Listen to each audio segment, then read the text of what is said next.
want to go in a different direction. You do get that feeling, don't Yes, you? I do.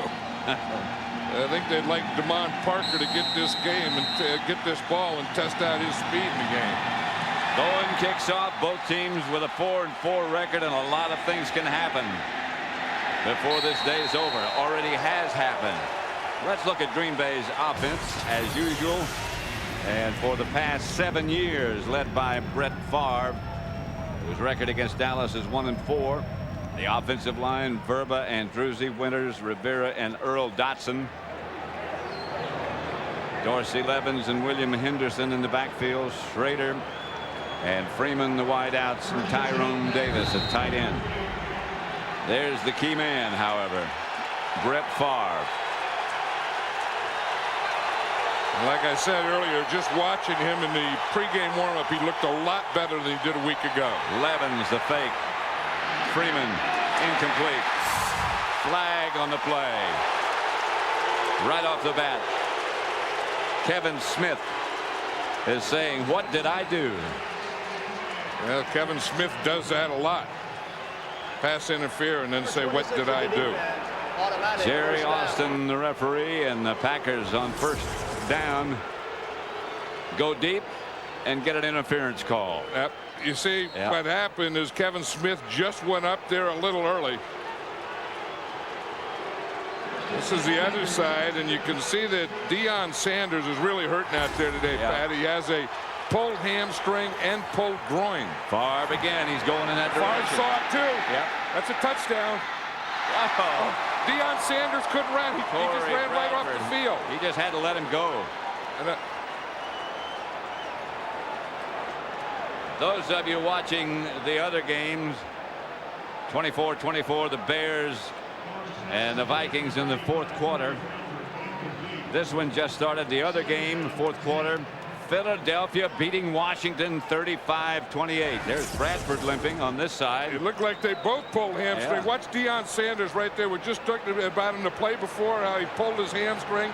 Bradford runs right by him, and then he grabs his hamstring. That should have been a touchdown. Should have been. That's Levens across the 45-yard line. Kavika Pittman made the stop. Let's go back and look at that. What should have been a touchdown a minute ago. Yeah, because Deion Sanders took about 5 steps with him, and then he was wide open. That ball was perfectly thrown. It just went right between Corey Bradford's hand. That's been one of the big problems, you know, with this Green Bay Packer team is consistency. They don't have that. And the other thing is a lot of drop passes, and there's Leon Lett for his first play of this season. First appearance after that 8-game suspension. They show blitz, but they back out of it. And Favre throws incomplete. Bill Schrader. There's Deion Sanders talking to Michael Irvin, Pat, and there's no way Deion Sanders can play today. No. And the Packers saw it that first time when they didn't throw it to him. It was like when he grabbed that hamstring, and they went right to work on the next play with Corey Bradford. Of course, he dropped the ball, and now they're checking Corey Bradford's left leg. Left knee, it looks like. What a start. I will say this. The Packers come out and went after him. That first shot to Antonio Freeman, and then the big one to Corey Bradford. Aguilar's kick. High, good kick to Jason Tucker. He's going to let it bounce. And it's going to bounce into the end zone. So the Cowboys with Jason Garrett, their quarterback, will take over with the offensive unit. You know, we already talked about how the triplets are out, and there's one of the triplets, Michael Irvin. He's telling Deion, no, no, no. I mean, he's telling him there's no way you can play, so don't even try and do it. And Deion's not going to give up. He's going to ride the bike a little bit. Yeah. And, you know, as we said, you know, he had that toe problem, and the toe is really okay. And his leg problems right now are his hamstring and his groin. And I would say his hamstring being the bigger problem. Yeah. Thomas swings out in motion. Jason Garrett drops to throw on first down. Garrett gets it upfield to Warren.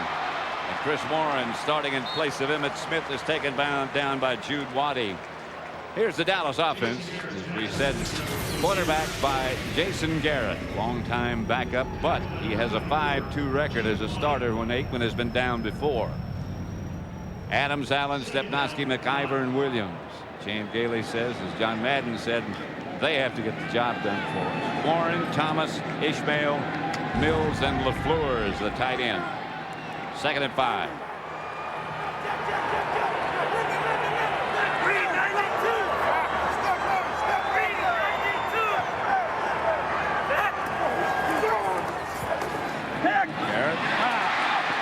That's caught by Ishmael. And right now for an update, let's go to James Brown in Los Angeles. Pat, take a look. Vikings trying to pull this one out. Randy Moss hauls that one in 43 yards with 4 seconds left. It sets up this 20-yard field goal winner attempt by Gary Anderson. He hooks it. It's all tied. We go into overtime. Back to Pat Summerall and John Madden. I don't know what it is, John, about field goals, but a lot of them seem to be missed. I don't know if it's they changed balls now and the new kicking balls. Or how about just kicking against the Bears? Maybe. Remember the Packers last week had that one block, and lose. Warren will get a first down. No, he won't get a first down. They had a first down. Green Bay's defensive line: Holiday, Brown, Dotson, and Booker. 3 linebackers: Jude Waddy, Bernardo Harris, George Kuntz. The secondary: Williams, Sharper, Butler, and McKenzie. Leroy Butler, the catalyst. 2nd and 6. Santana, Dotson, and Gilbert Brown swap sides. This is where Leroy Butler blitzes from a lot. And here he comes.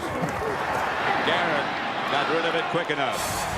And for another just 1 second. I was about to send you for an update, but there's a flag on the play. It's going to be roughing the passer against the Green Bay Packers. We saw Leroy Butler there, and you could just read he was coming. Roughing the passer. Number 36 of the defense, throwing a against Leroy Butler. 15 yards. You see it all the way. Here's Leroy Butler here. He comes free.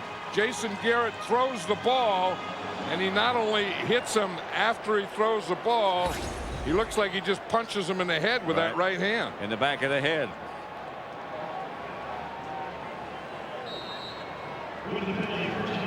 That is Mrs. Jason Garrett. Yeah, that's Jason's wife, Brill. Went to Princeton with Jason. Yep. In fact, she's a lawyer. I think she was in prayer at that point. 2 tight ends. There's Warren. Emmett Smith out, of course, with a broken finger. He broke it on Monday night. Has had surgery on it. And he was mumbling about playing in this game. Well, he thought that he could, that if they have a cast on it and just put something over it, he would go and play. And I don't think Emmett Smith, they talk like 4 weeks, 5 weeks. There's no way he's going to be out 4 or 5 weeks. I wouldn't be surprised if he played next week. And if he doesn't, I'm sure he'll play the week after that. Troy Aikman's a different story. 2nd and 6. And Michael Irvin's a different story as well. Garrett. Up the middle, a strike to Ishmael. Right now for another update, let's return to James Brown in Los Angeles. Pat and John, a seesaw affair between the Eagles and Redskins. Here's how the Eagles pull it out. Eric Bieniemy with an 11-yard touchdown run with under 3 to play. 2-point conversion is good. Philadelphia wins it. 14th meeting in the last 16 times that they have won it by 7 points or less. Pat and John. So now Washington's record is 5-4. The Giants are 5-4. Dallas is 4-4. If they could win today, they'd be tied for first place. That's Warren. Chris Warren is a good player. Yeah, oh yeah. It has been for a long time. There are the NFC East standings. We were just talking about that. If Dallas could win today over Green Bay, they'd be 5-4, and it'd be a 3-way tie for first in the NFC East. I think that comes under the rule. If you have a whole bunch, that means you don't have any. That's right. Well, we got 3 quarterbacks. We got a controversy. You got 3 quarterbacks. You don't have any. I think when you got a whole bunch of teams at 5-4, you probably don't have any power there. 2nd and short. Warren the pile straight ahead behind Robert Thomas. Booker made the stop.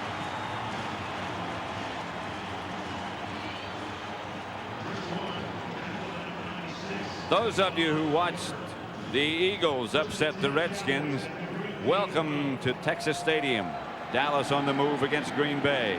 No score yet with 9 minutes to go. You know, and a couple of things Chan Gailey said yesterday the Cowboys are doing right now, letting this big offensive line handle things here and running with Chris Warren. Jason Garrett drops, lost it to the end zone. Pass is caught by Ernie Mills. Did he get them both down? The Packers don't think he did. Now, that was thrown a little too late. That ball has to be out of there a little sooner. Jason Garrett has good pass protection here. You see, and he took a peek over there to the right, then he peeks back to the left, then he comes back to the right. And it was a little too late. If he throws that ball a little sooner, that's a touchdown. Mills got 1 foot down. Although that's not bad, and that's good coverage out there by Mike McKenzie, number 34.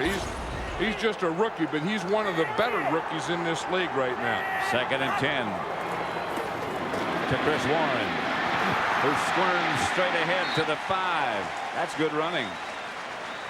Well, Chris Warren was saying yesterday that he's always one of those guys that every coach he's ever had, all the way back to high school, then he went to Ferrum, then he plays at Seattle, then he comes to Cowboys, always says he's running too straight up and he doesn't look like he's going full speed. He said, but I've always been going full speed. He said, I run as fast as I can. And nobody's ever been gaining on me. And I run pretty fast. And they always say, hey, run full speed. You're not running full speed. And that's the way he looks when he plays. You know, he kind of lumbers in there, lumbers in there, lumbers in there. And you look and he picks up 7 yards. Yeah. 3rd and 4. They fake to Warren. They look to LaFleur, and LaFleur gets the touchdown from Jason Garrett. Good-looking drive. Jason Garrett did everything on this drive that he had to do. The offensive line did everything that they had to do. Chris Warren did everything that they had to do. His wife prayed. And Brill says, I did what I could do. That was a bootleg, and Jason Garrett does that well. You know, they put in some special things for him, and that was one of them. Down here in the goal line, you know, he's a little quicker, a little better runner than Troy Aikman. They bring him out in the bootleg, and he hits David LaFleur for a touchdown. Cunningham's extra point is good. And the Cowboys lead Green Bay 7-0. Green Bay has always had difficulty when they come down here to play. Yeah, and the Cowboys got off to a good start here. And you can see the bootleg. Jason Garrett is going to fake. Then he's going to come out here, and he's going to have 3 receivers on this side. And they have them layered. In fact, we can just stop it right now. We can see here's a deep receiver, here's a short receiver, and the guy they don't cover is the middle receiver, David LaFleur. And there's Garrett, and he sees him perfectly. That is great spacing and a pretty good pattern down there. 10 plays, 80 yards. They kept the ball 5 minutes, 48 seconds. You know, and it's a different Jason Garrett. You know, Troy Aikman was injured Monday night, had a concussion. They knew all week that he wasn't going to play. So Jason Garrett knew all week that he was going to play. So the game plan is a game plan for Jason Garrett, and he got all the reps in practice. And Troy Aikman just looks on. Troy Aikman is going to go out to Los Angeles tomorrow to have an examination and see what a doctor out there thinks that he ought to do. He's had about 3 opinions already. He said today was the first day that he didn't have a headache since his concussion. Mitchell comes out of the end zone and gets to about the 17-yard line where the Dallas special teams do their job. Darren Woodson, who plays a lot on defense in the nickel package, on special teams. Darren Woodson probably plays more than any other player, and you know, just because he plays every defensive play, then he plays the special teams. Here was Deion Sanders. Look, here's the first play. They didn't throw it to Bill Schrader, but Brett Favre saw that, and they come right back to Corey Bradford. There's no way that Deion could run and he just runs right by him, and then Michael Irvin is over there telling him, no, don't do it. And Bradford bruised his knee on that attempted touchdown catch, and we don't know if he'll be back or not. Right now, for an update, let's return you to James Brown in Los Angeles. Hey, Pat, the kickers' woes continue. Bears with a chance to win it in OT. This 41-yard field goal by Chris Bonio is no good. We stay tied at 24 in overtime. Back to Pat Summerall and John Madden. Nightmares for kickers. What did JB call them? Kickers' woes? Yes, he did. This league is full of kickers' woes this year, among other things. Yeah. It's very interesting. Favre gets it out to Tyrone Davis. Stopped by Charlie Williams. Here's the Cowboys defense, and there are some names you'll recognize: Pittman, Spellman, Hennings, and Ellis. Dexter Coakley, Randall Godfrey, and Darren Hambrick. And then in the secondary, it becomes something else. Deion Sanders, George Teague, Darren Woodson, and Kevin Smith, but a lot of reserve players are going to get their playing time. Yeah, Charlie Williams has taken Deion Sanders' place as a corner. Here's Levens behind the line of scrimmage by Godfrey. He's one who's playing very well of late.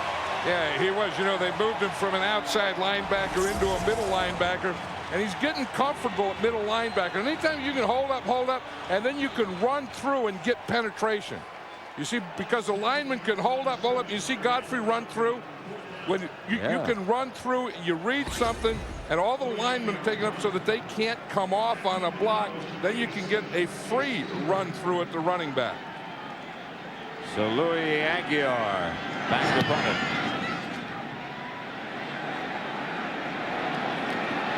And to return it. Flag on the play was Jason Tucker. Flag on the play. That's going to be against the Dallas Cowboys. Both of them were at or around the line of scrimmage, and it's going to be in the holdup area. You know, the two outside gunners can go when the ball's snapped. The rest of the guys have to go when the ball is kicked. So you try and hold them up, but you can't physically hold them. And there's more and more of that physically holding going on. During the kick, holding number 29 of the receiving team, 10 yards, first down for Dallas. And they're calling it is right there. That's Chris Akins, a former Packer. Yeah, I mean, he just grabbed and took the guy down. But you know, they talk about holding him up, and you can hold him up, but you just have to give him bumps. You can't grab him and hold him and throw him down. Jason Garrett had a pretty good first series. I'll tell you one thing, that you think of Jason Garrett as a young guy, and he's a backup to Troy Aikman, but he's older than Aikman. Troy Aikman. He played it collegiately at Princeton, and after that in the World Football League in Canada. First and 10 on the 24.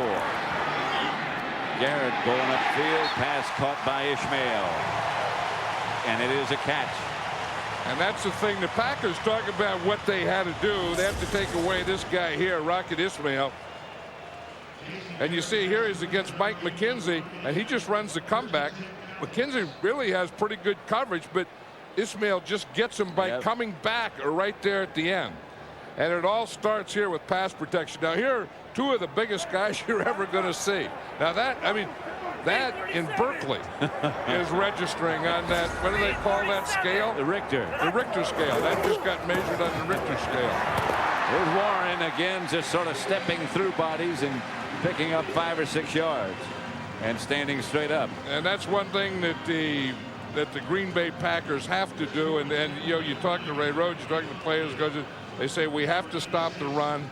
They're 28th in the league against the run, and you can see now early in the game they're having trouble stopping it. 2nd and 4. We'll say this: the Cowboys and Chan Gailey calling the plays have a good mixture in this game on these two drives. Well, they've opened fast in almost every game. Here's Warren again. Chris Warren picks his way for a Cowboy first down up to about the 48. You know, and these running backs can smell it too. Yeah. You know, when they get stuff early and they're getting blocking like this and they're getting holes like this, you see Stepnoski comes out and gets good leverage there on Gilbert Brown. Larry Allen gets his guy going back. It's Larry Allen that really creates a hole. I mean, he just gets that push. He just gets that extra thing on Vonnie Holiday, gets it back, and Chris Warren knows enough. When you start to get into that left side, get right in behind number 73. Did you see how fast Stepnoski got on Gilbert Brown? Mark Stepnoski is very, very, very quick.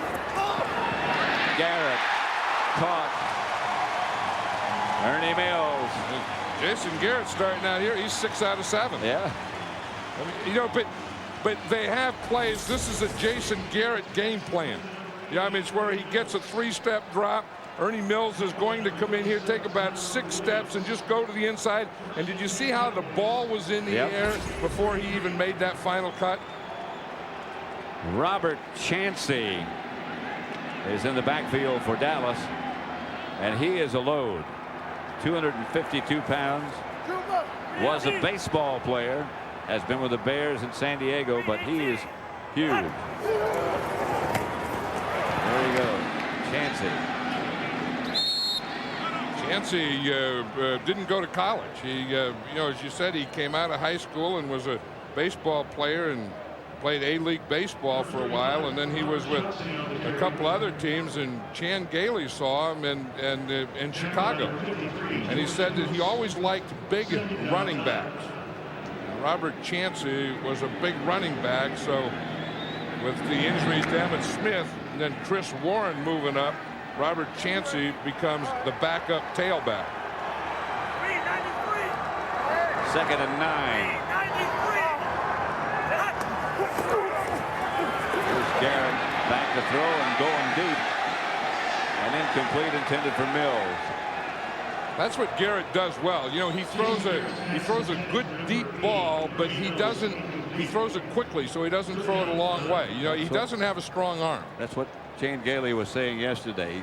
He throws the long ball well because he throws it quickly. Yeah, and he doesn't have, you know, the real strong arm that you would associate with a guy throwing the ball deep, but he gets it out of there so quickly.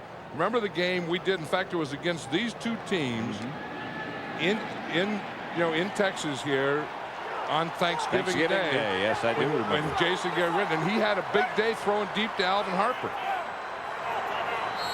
Oh, watch out. Whoa.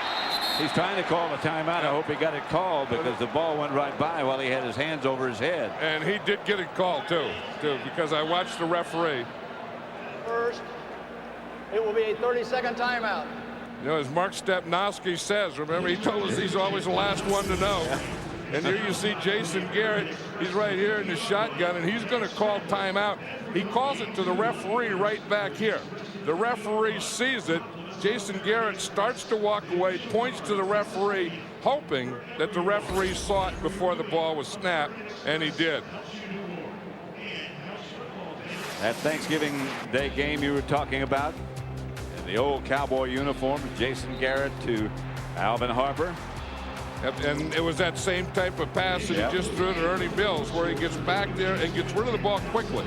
It's not that he's throwing the ball a long ways, but he's throwing those ups and getting them out of there right off the bat, like 3-step drop, boom, and throw it. That last one to Michael Irvin, who, along with the other 2 members of the triplets. I remember before that game, he gave his wife credit for saying, "What's the big deal about you playing quarterback? Just throw it deep to Alvin Harper." Garrett, 3rd and 9, out of the shotgun. Found Jason Tucker with all kinds of time. And the Packers go into a 3-man line, and you just see they got 1, 2, 3 rushers here, and against this offensive line, they don't have a chance. I mean, because they can double up everyone. Look at the time Jason Garrett had. I mean, there's any quarterback in the National Football League, if you have that much time, is going to find a guy open. And there's no way that you can expect your cover guys to cover during all that time. You have to get a rush on. They said they were going to be aggressive. They were going to go after him, and they haven't done it. Warren This time he gets past the first wave, but Jude Waddy leads the second, and down he goes. We're just talking about time in a three-man rush and the good protection, but look what you can do. Watch Jason Garrett. He looks over the whole field. He started to the right and scanned the entire field before he ended up way over here on the left sideline. Second down. Gilbert Brown gets the rest. A minute left in the first quarter. Gilbert Brown had a rest on that third down. Here comes the blitz. Garrett gets rid of it. Lofts it out in the direction of Chris Warren, I believe. Bernardo Harris put the word. Bernardo Harris is just coming right up the middle right here. And you see that he gets there, and Jason Garrett, they had a screen going. Jason Garrett got rid of that ball just before Bernardo Harris got there. Here's Jeff Ogden checking in.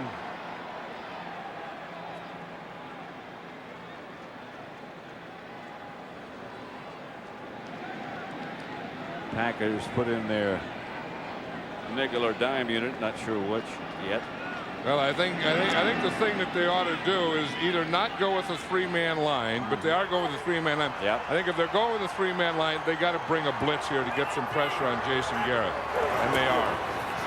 The pitch is back to Warren. He dodges one. A flag on the play. He might have gotten him by the face mask. And there's another flag after that. Those are the, you know, when they talk about the Cowboys being conservative, to me it's in that situation right there. Third down, they should throw the ball. They run the ball. They're going to get a break here and a penalty. Tackling by the face mask. Number 57. Happens to the goal.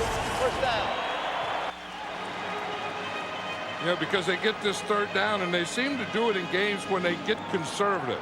You know, they get this third down play, and they just run the ball instead of throwing it. Right there, you can see that was face mask all the way, and Darren Sharper got his hand in there and just kept it in there. Minnesota finally beat the Bears in overtime, 27-24. Those of you who watched that at Soldier Field, welcome to Texas Stadium, where the Cowboys are on the move. They already lead 7-0. They're inside the Green Bay 10. Garrett. Incomplete.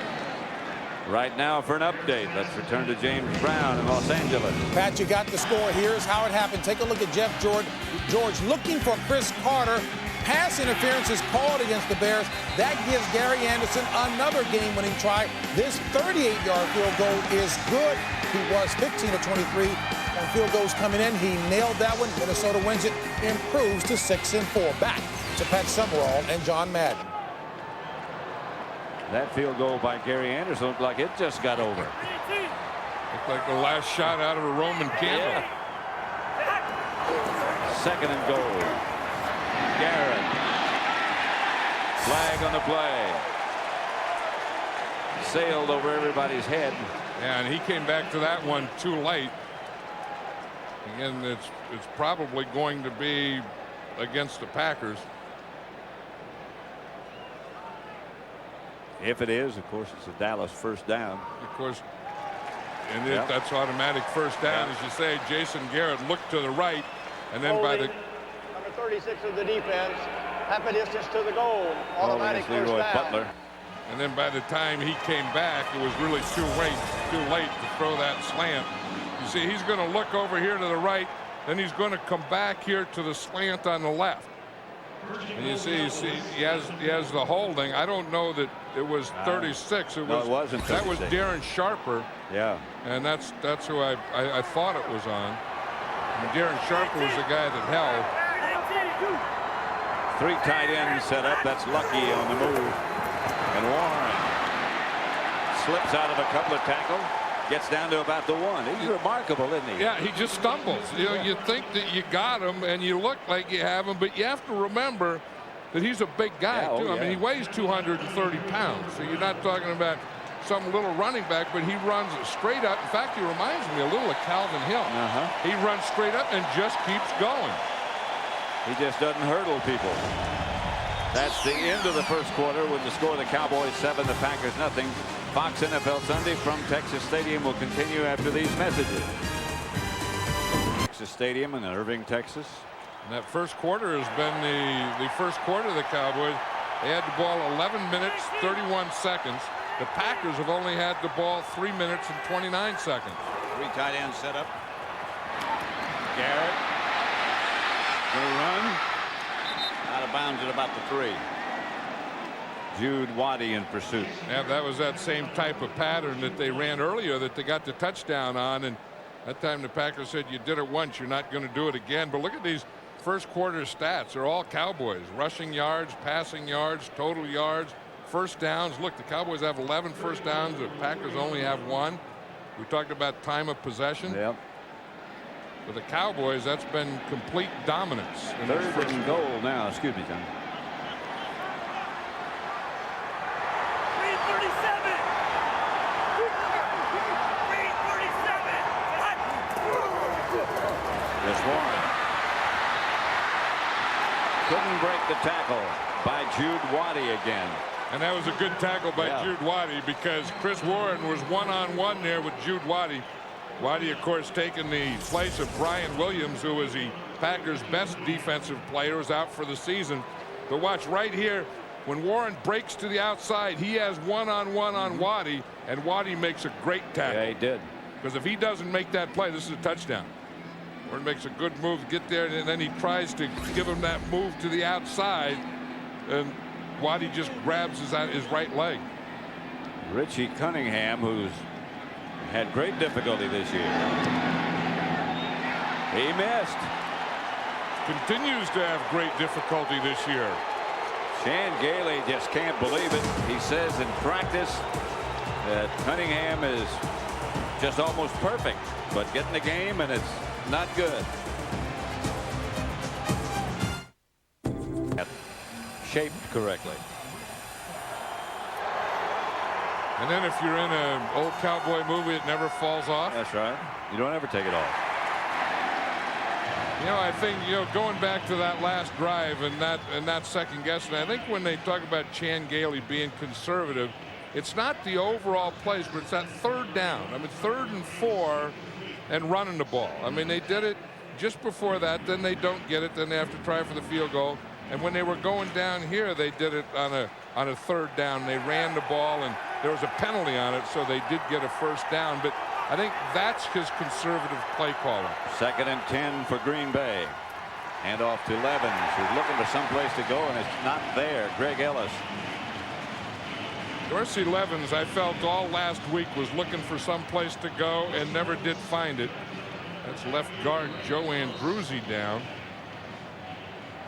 Just became a starter last week for the first time, and alternating a left guard with Mike Wall. And Wall's just checking in. Andruzzi had a knee injury. I think that might be what this is. Wall has come in and taken his place. It's 7-0 Cowboys. Stoney Case passing underneath, and it's caught just in. Deion Sanders back in the game. And he's playing press coverage. He's not off.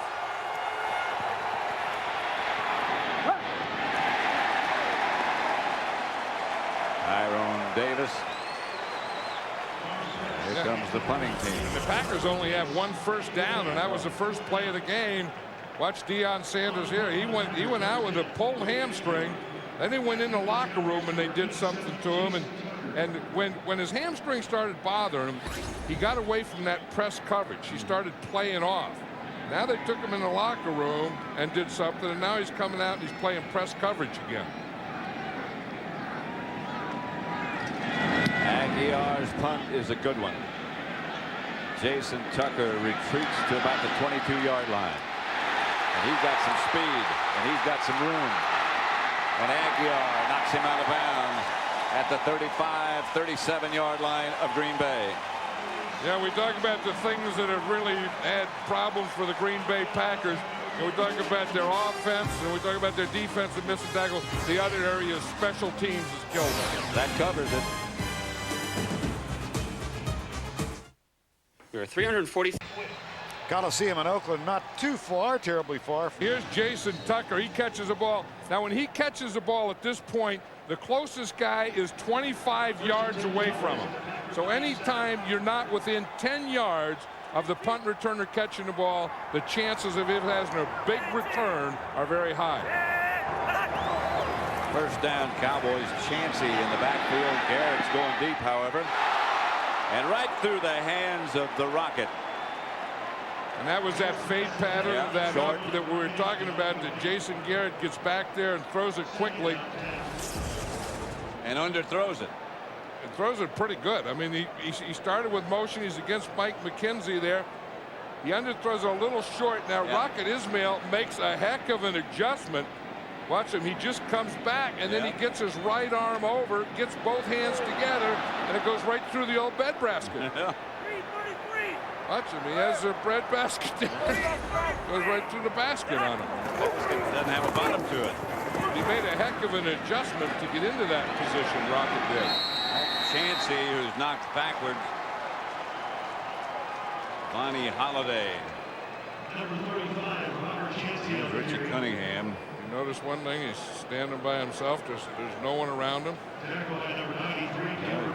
One black shoe, one white shoe. Nobody will stand close to him.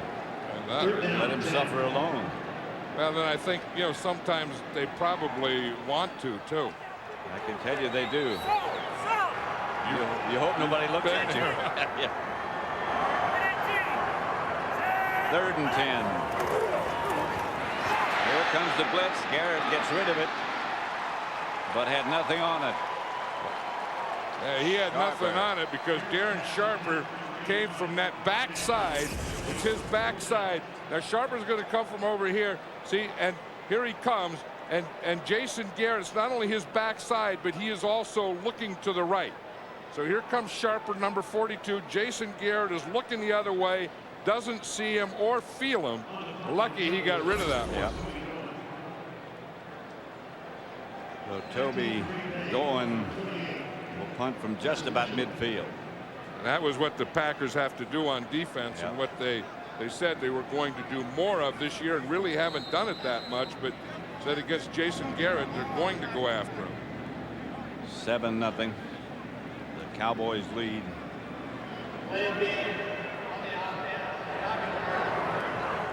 Mitchell back deep for Green Bay, and Toby going to punt. I haven't understood a word the referee said all day. Have you? No. I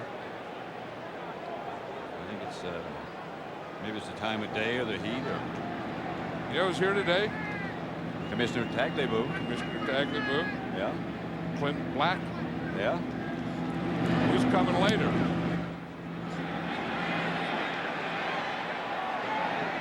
I don't know. You going to stay? No, Shania Twain. Shania Twain. And Druzy, by the way, has a sprained right knee. That was the knee that he had difficulty with before, and he will not be back. Providing today's overhead views is the Goodyear Tire and Rubber Company, who've been supplying aerial views of the world's top sporting events for over 50 years. And that's an unmistakable sight. Great location for a stadium, or for a business for that matter. Well, I guess this is a business. Ask Jerry Jones that. I'm sure that's the answer. Favre out to Davis. The time of possession continues to be lopsided. Yeah, you can see that Green Bay's only had the ball for a little over 4 minutes. And 9 plays. And that's why Brett Favre is only, with that one there, he's 2 out of 6. Dorsey Levens has carried the ball 4 times for 4 yards. And the Packers offensively really haven't gotten started yet. 2nd and 2. Here's Levens. Fell for a first down. And he saw that yellow line there, and he knew that. No, he can't see the yellow line. Yes, he can. No, I mean, you just get out there and you just, it's something you don't always see things, and sometimes you just have a feel. Now watch Dorsey Levens here. He comes right here, and he may not see the yellow line, but he feels it, and he knows that he has to go right there, and he gets a first down. Felt the yellow line. Yeah, that's good. Yeah. 7-0 Cowboys. 10:40 left before halftime. 2 first downs for the Packers. One they just made, and here's a whistle. Might have taken too much time, or someone moved. Yeah, that other. Ball start, number 72, 5 yards. It's still first down. Earl Dotson. Yeah, Earl Dotson's having a tough time. Remember in a Monday night game 2 weeks ago, he had those back-to-back penalties and he got ejected from the game. And big fine. And I thought that last week he didn't play well, and he looked like he was kind of a hangover from that Monday night thing, because Earl Dotson's not that kind of guy. And I think he had a tough time explaining it and all those things. Favre. Did he ever throw it? Flag on the play. He threw it just as hard as he could. Brett Favre on his wristband last week, he had checkdowns. On his wristband today, he has patience. And I think he's ready to say patience baloney. In fact, he took the wristband off. Patience is something he's going to need if they don't get the ball a little more often.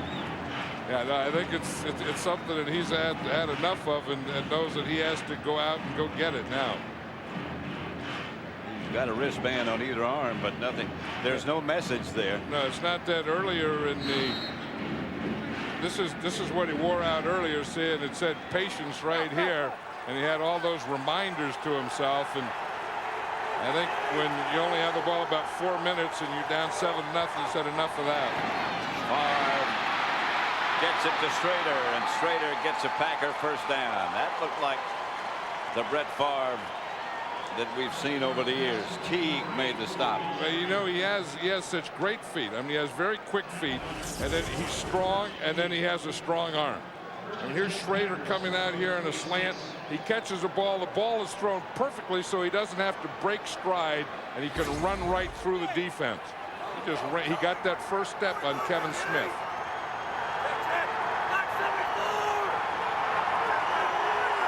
He's trying to audible.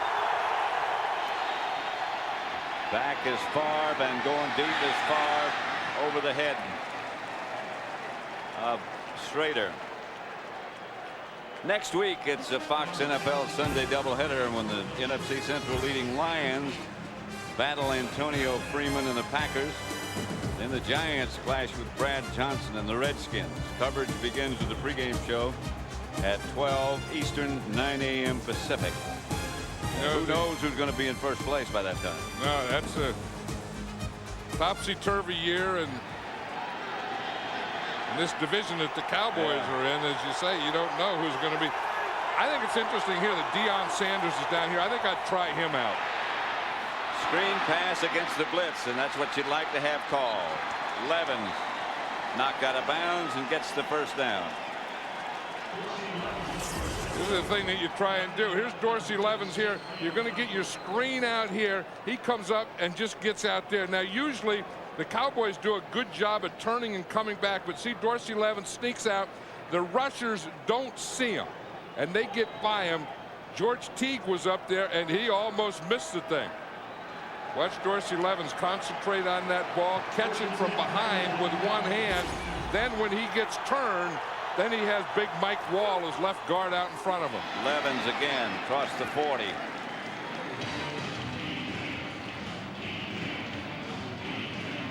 The thing that the Packers have to do. I mean, the two things Ray Rhodes talks about consistently, consistency, doing something consistently. Yeah. And then, Brett Favre talks about we have to execute. We have to execute. We have to make plays, and this is what they haven't been doing. And then they not only have to execute and make plays, but put those plays together. Here's Favre.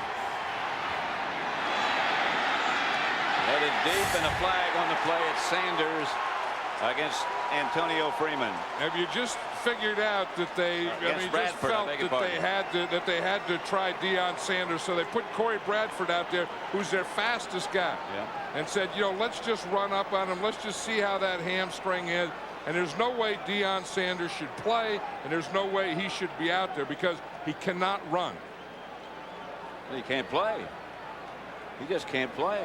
You know, I think what they figure is they have Two Dwan fouls Hawthorne. on the play. Personal foul, roughing the passer. Number 96 of the defense. That penalty is declined. Pass interference.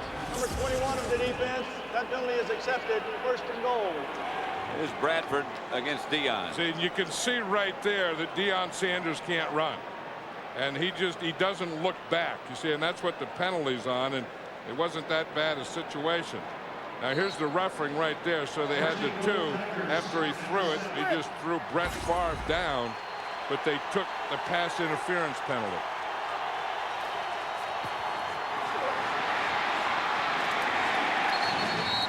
To about the 6.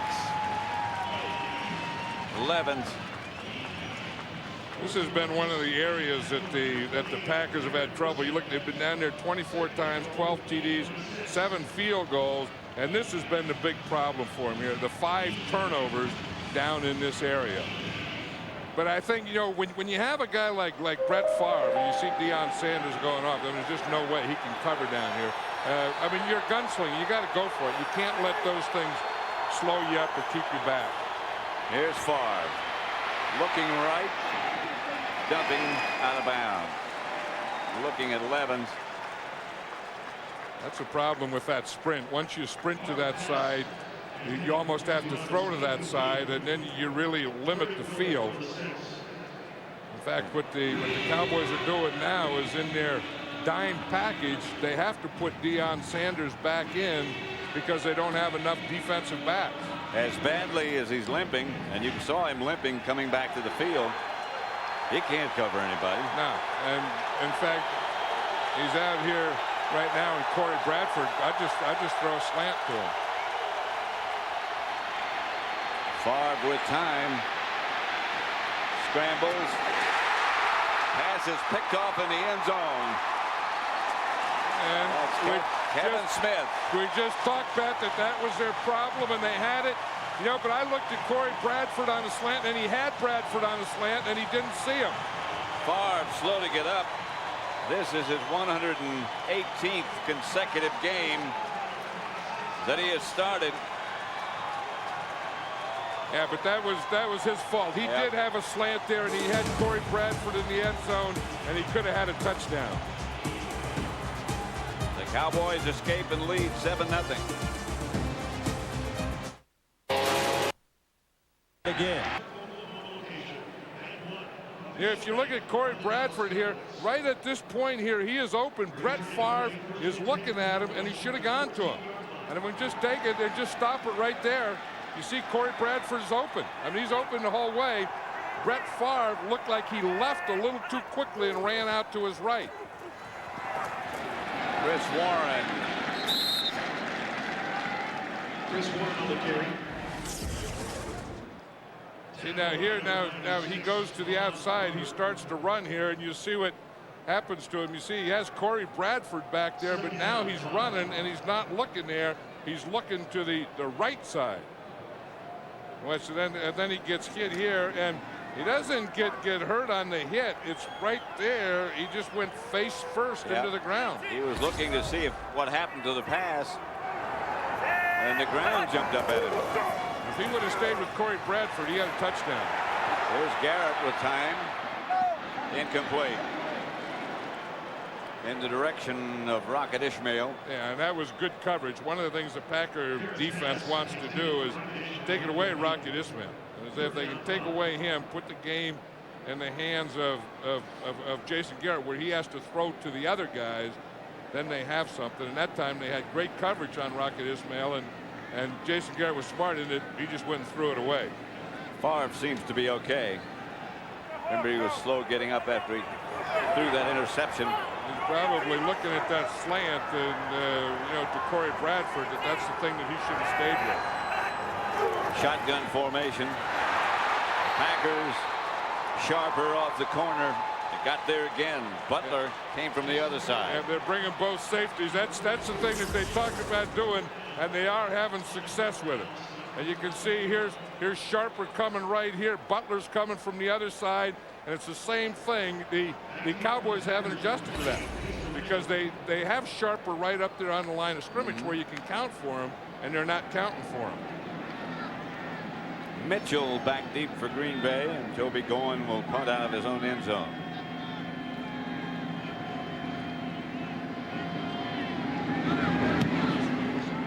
Goen gets off a good punt. Basil Mitchell retreats and fell down, lost the ball.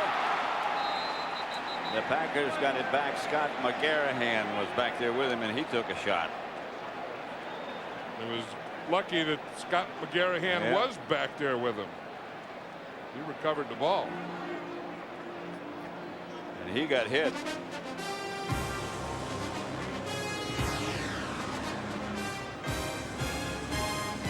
Yes, he did. 7-0. The Cowboys lead the Packers. 5:50 left before the half. Levens gets a carry, and there is very little there. Brandon Noble led the defenders. Tonight on Fox, the truth will either change Agent Mulder or destroy him. Don't miss the powerful conclusion to the season premiere, The X-Files, on an all-new episode tonight at 9 Eastern, 8 Central, here on Fox. Yeah, Pat, Charlie Williams is in here now at this right corner for Deion Sanders, and I see Deion Sanders on the sideline. I think they're just going to keep using him in nickel and dime situations. The pass complete to Bradford. I think Brett Favre knows that too, and and Sherm Lewis and have figured that out, that they're having a problem at this right corner. This is Corey Bradford now.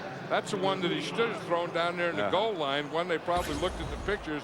Now they come back in the midfield and they throw that slant in there to Corey Bradford. That time on Charlie Williams. 1st and 10, Green Bay at their own 45, and the pitch is back to Levens, and Levens into midfield and into Dallas territory. This is a thing that they have to do. The Packers are as good as Brett Favre, and everyone knows that, but he needs a little help, and part of that help is his line blocking better, and Dorsey Levens getting some running going so that every play doesn't have to be Brett Favre making it. 2nd and 3. Levens was hurt earlier in the week. There was doubt about whether he'd be able to play, but he is able. He gets close to a first down. Alonzo Spellman wrapped him up. He felt that yellow line, but he just couldn't get to that yellow line. 3rd and 1. The thing about these Cowboys, with Leon let out, they've had a chance to play a lot of other guys and a lot of younger guys, like Pepe Zellner, who's been in there, Ecubon, their #1 draft choice, and get some of these young backup guys in there, and they just keep rotating them all the time, and they always have 4 fresh guys up in front playing. And Spellman's been a very pleasant surprise. They didn't know what to expect from him. Here's Favre rolling right. Incomplete. He threw to Freeman, and Favre was hit just as he let it go. And you can see that this is a rollout. This is an organized play. Dorsey Levens is supposed to block the end man on the line of scrimmage. Well, Brett Favre just gets out there, and he really takes a hit from Godfrey. Well, he got knocked backwards going the other way, and that whiplash. Whipsaw, whatever. Look what happened to him. He hasn't been sacked yet, but he's been hurried 6 times, knocked down 4, and has thrown 1 interception in the end zone. They knocked his helmet crooked on that one. Aguiar back to punt. Tucker just made it. Whoa, I'll tell you, that ball was about an inch away from the ground when he made that catch. What's this? Whoa. These aerial views of the game today. In addition to a helicopter, Goodyear has 7 blimps globally that will be linked on New Year's Eve to record the millennium around the world. Is it a helicopter covering this or a blimp today? I haven't looked up. I can't see through the roof. That's right. I don't know. I think it's a helicopter. Here's Chris Warren. Now we're going to be linked somewhere in the new millennium, right?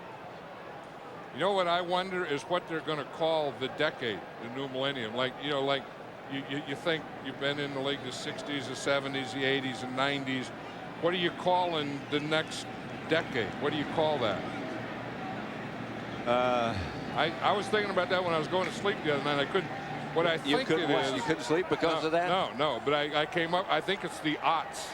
We call it the aughts? I think it's the aughts because I remember people used to say like way back in 1907. Oh, the odds. Yeah, I know what you mean. How about the Millennicade? There's a scramble going on in the meanwhile, and they're saying the Packers have the ball. Well, we're wondering about what they call the new decade. Yeah, that was Vonnie Holliday in there that ended up with the ball. Vonnie Holliday is a strong defensive end. You know, he was a tackle in college, and he plays defensive end a lot like tackle, and he really holds that point well. 7-0, but the Packers get a break. Timeout left. They got to get up on the ball. Buffalo record. Flutie and company beat Miami again. We're right there now. You know, we're one game behind 3 teams right now. And, you know, we just got to take care of our business. Everyone's going to have to play each other, and we've just got to be consistent and win our games. Coach, did that surprise you, Buffalo's play today? What surprised me was 45 rushes by Buffalo, only 21. He can hit that right there, and he's got a lot of green in between. He takes it back into the teeth of the defense.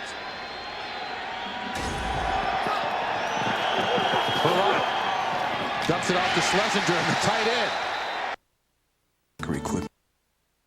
2000. He's going to try to down it. The Giants felt it should have been a rule of safety, but the replay ruling was in favor of the Colts. Said he never had possession of this thing. Jim Fossil then talked. I want to thank the people at the food bank. Here's the fumble that gives Green Bay their break. Yeah, and it's either 95 McKenzie or Bernardo Harris that knocks it out. And then you see Vonnie Holliday's just standing there, and the ball comes right out to him. Favre back to throw it. Drops it out to Dorsey Levens, and Levens is wrestled to the ground by Darren Hambrick. You know, they got down here. They had Deion Sanders is back in again now. They had Tyrone Davis was split out here on him.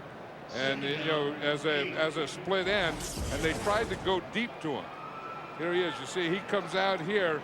You see, and then he runs a corner on Deion. Now, Deion had good coverage on him. Yeah. That was the guy that Brett Favre was trying to go to, and Deion Sanders just covered him.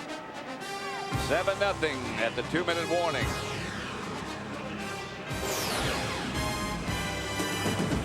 Coming up on the Visa halftime report, JB, Terry, Howie, and Chris will have scores and highlights from around the league, and our Fox Sports ticker will have up to the second stats. That's all coming up on the Visa halftime report. 2nd and 8. Favre to Levin. To the 20 and knocked backward. Look at this story here of the 2 different quarters. In the first quarter, Green Bay only had 9 yards. In the second quarter, they had 72. Dallas had 128 in the first quarter, and they've only had 1 yard here in the second quarter. That's amazing. And then Green Bay, you know, has to take advantage of that. I mean, if their quarter's the second quarter, they got to get the ball in the end zone. 3rd and 6, and they got to do it. Get a first down right now. Favre drops to throw it. Has all kinds of time and misses. Intended for Corey Bradford, who had no shot. And as you say, he had plenty of time, and he just couldn't find anyone open. Here's Corey Bradford out here. Kevin Smith is on him, and Corey Bradford doesn't get open. See, he shouldn't be putting his hands up anyway. Just ought to run the pattern. Brett Favre will be back there, and if you get open, he'll usually see you. You don't have to be waving your hands. And he'll usually hit you. That time he didn't. Because the coverage held it too long. It came open, but too late. 38 yards away, Lyon Longwell. And his field goal is good, and he gets the Packers finally on the scoreboard. It's 7-3 Dallas. Ray Rhodes, frustrating time for him and the Packers. Offenses in the NFL together, and look what next week. It's a Fox NFL Sunday doubleheader when the NFC Central leading Lions battle Antonio Freeman and the Packers. Then the Giants clash with Brad Johnson and the Redskins. Coverage begins with the pregame show at 12 Eastern, 9 Pacific.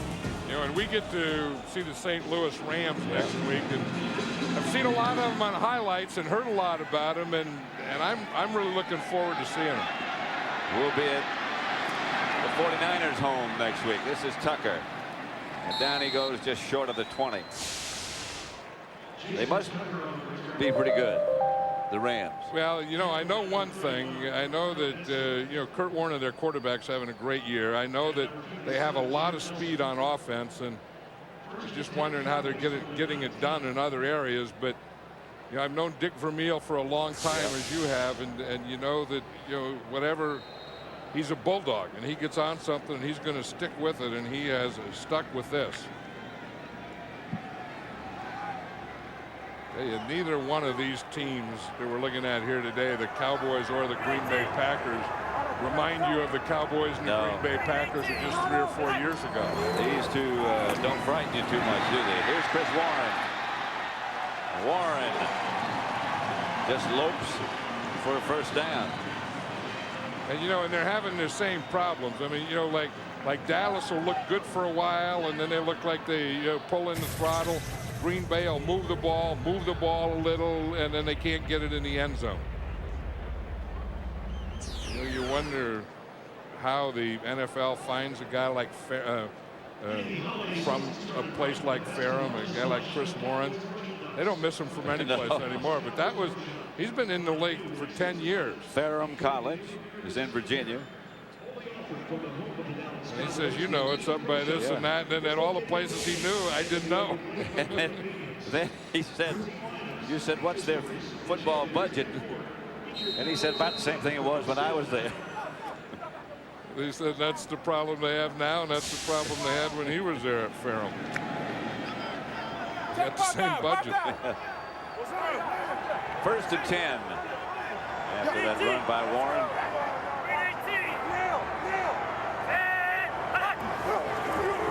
Here's Jason Garrett back to throw it and going deep. And caught by Eric Bjornsson. Not heard of for some time. Bjornsson, about the only time we mentioned his name is when he holds. Yeah, and Chan Gailey was saying that he was going to work him into the game more because he's losing some receivers. He puts Bjornsson, who's normally a tight end or H-back, split out to the outside. Darren Sharper's on a man-to-man, and Jason Garrett dropped that one in there perfectly. 32-yard pickup from Garrett to Bjornsson. Can't remember ever saying that before. Here's Warren to the 30. You know, I think they finally figured out that Bjornsson, isn't a tight end. You know, they tried to use him as a tight end, and you know, he's just not big enough. They tried to get him bigger and all those things, and it didn't work, so they let him just be his normal size. And he's not a real big guy, so he can kind of be that tweener. You know, not big enough to be a tight end, but you know, you can put him in the slot, split him out, do those kinds of things to him. They tried him as an H-back, and he just doesn't block well enough to be an H-back. No, he's just not big enough. You can see his helmet doesn't even go over all of his head. Coming up on the Visa halftime report, JB, Terry, Howie, and Chris. All the scores, the highlights from around the league, some unusual scores. Fox Sports Ticker will have up to the second stats. That's all coming up on the Visa halftime report. I wonder why we always say JB, Terry, Howie, and Chris. Why does it have to be in that order? I don't know. Too tough, huh? 7-3 the Cowboys. They pick up the blitz. Bjornsson again the target. Bjornsson looked like he didn't even know the ball was coming. That's right. He didn't think he was open. He didn't think that Jason Garrett would throw it to him. And Jason Garrett said, heck, we did it on the right side. Let's try it on the left side. So he goes over there, and he did have a step there for a while. And he looked like he lost the ball. Yeah. Jason Garrett takes a hit. I mean, that's why a quarterback has to be a tough guy. And, you know, you think of quarterbacks is kind of fancy, but that's a tough act when you have a linebacker right in your face and you have to step right into a throw. Most of the time when you get hit, you have no chance to get ready for it. Pass caught by Ishmael. And then again, the Cowboys are going to run in here and try and get a field goal. Richie Cunningham has missed 3 out of his last 4. He's really had a tough year.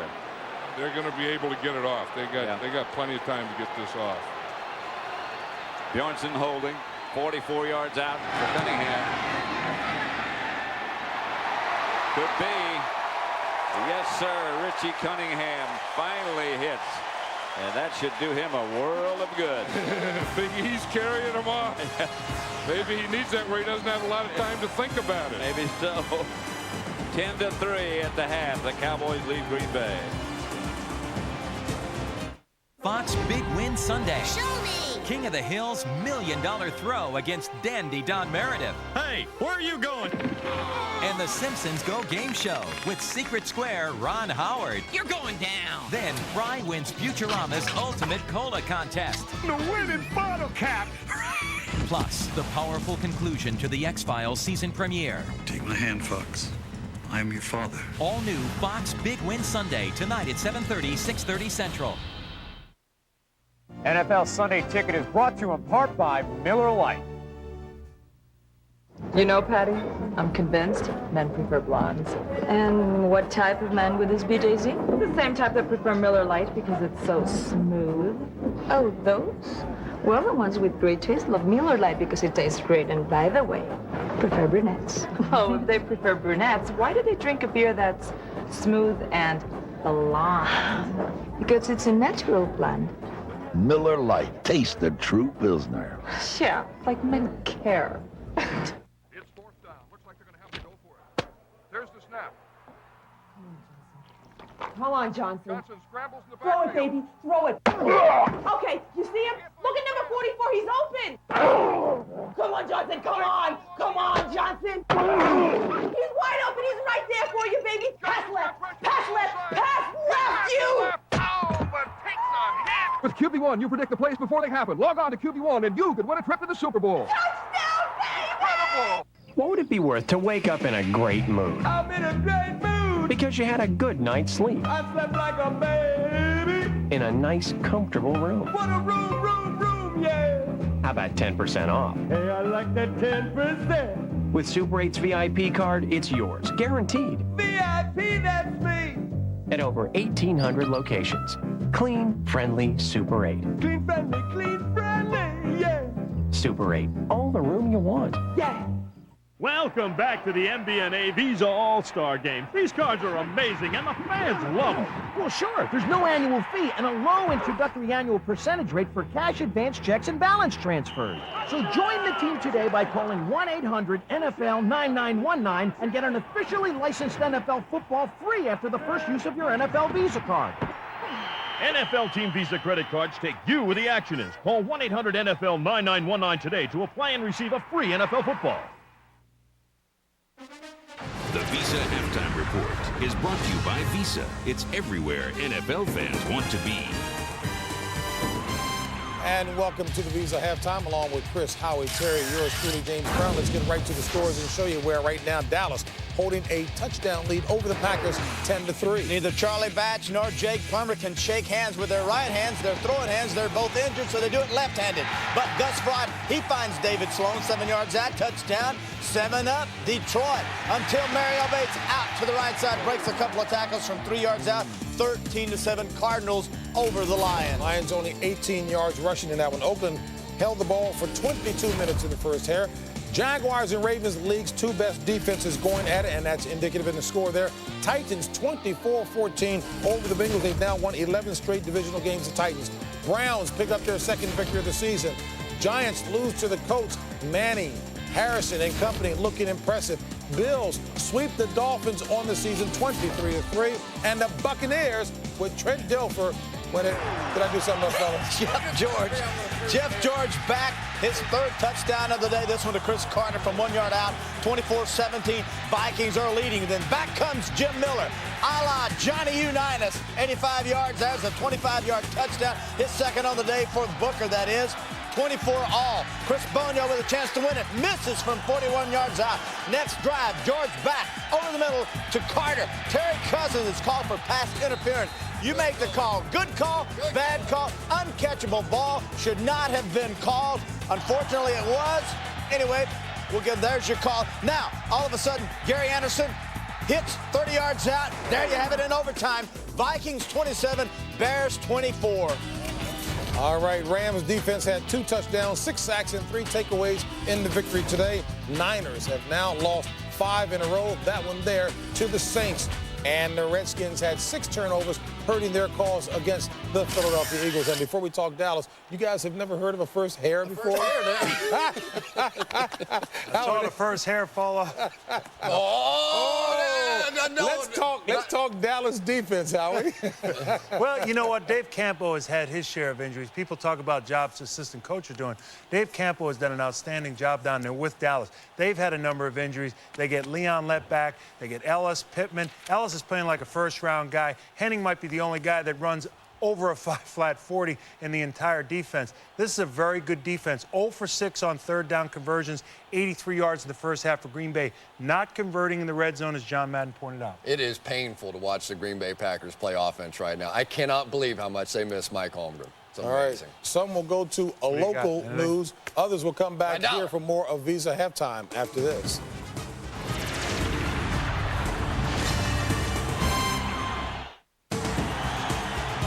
Visa is proud to celebrate the fans this season. Visa, it's everywhere NFL fans want to be. Fox Sports News Primetime wraps up all the day's NFL action. All the scores, all the highlights.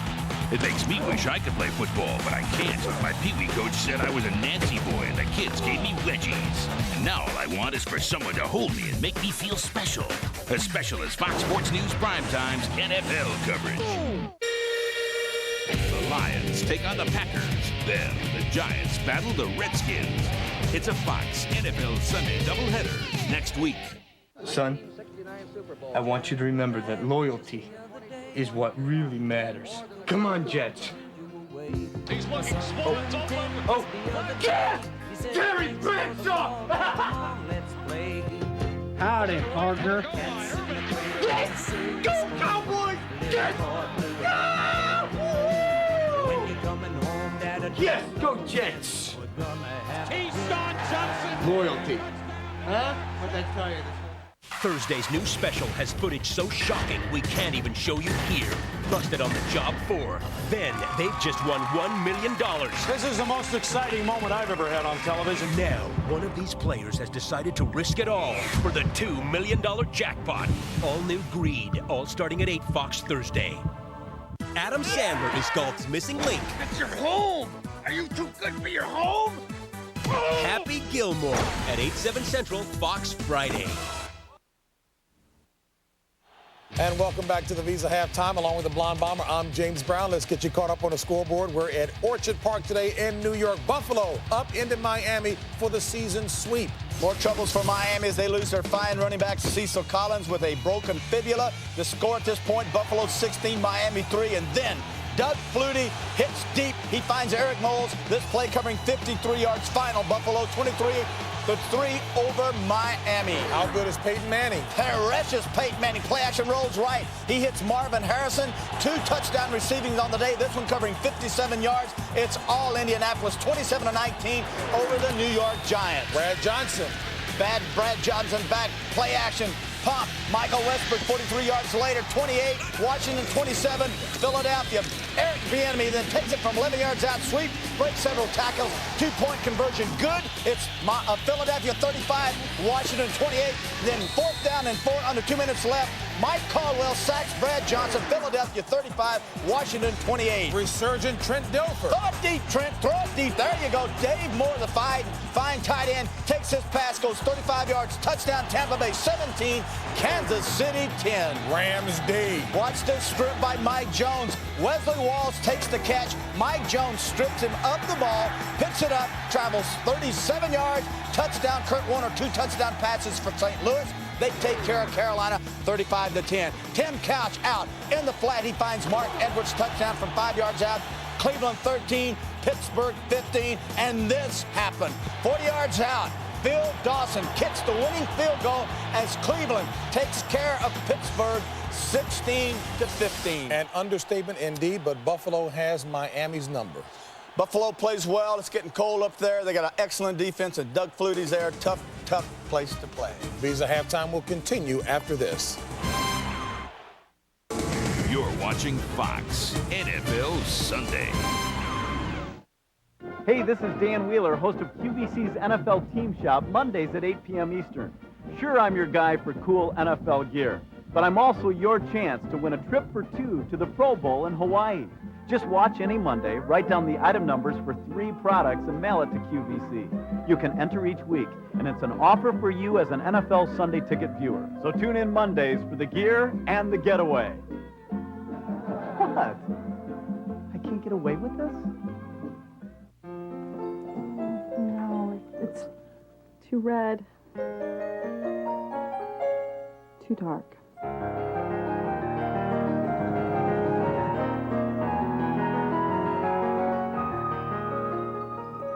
This is going to be perfect.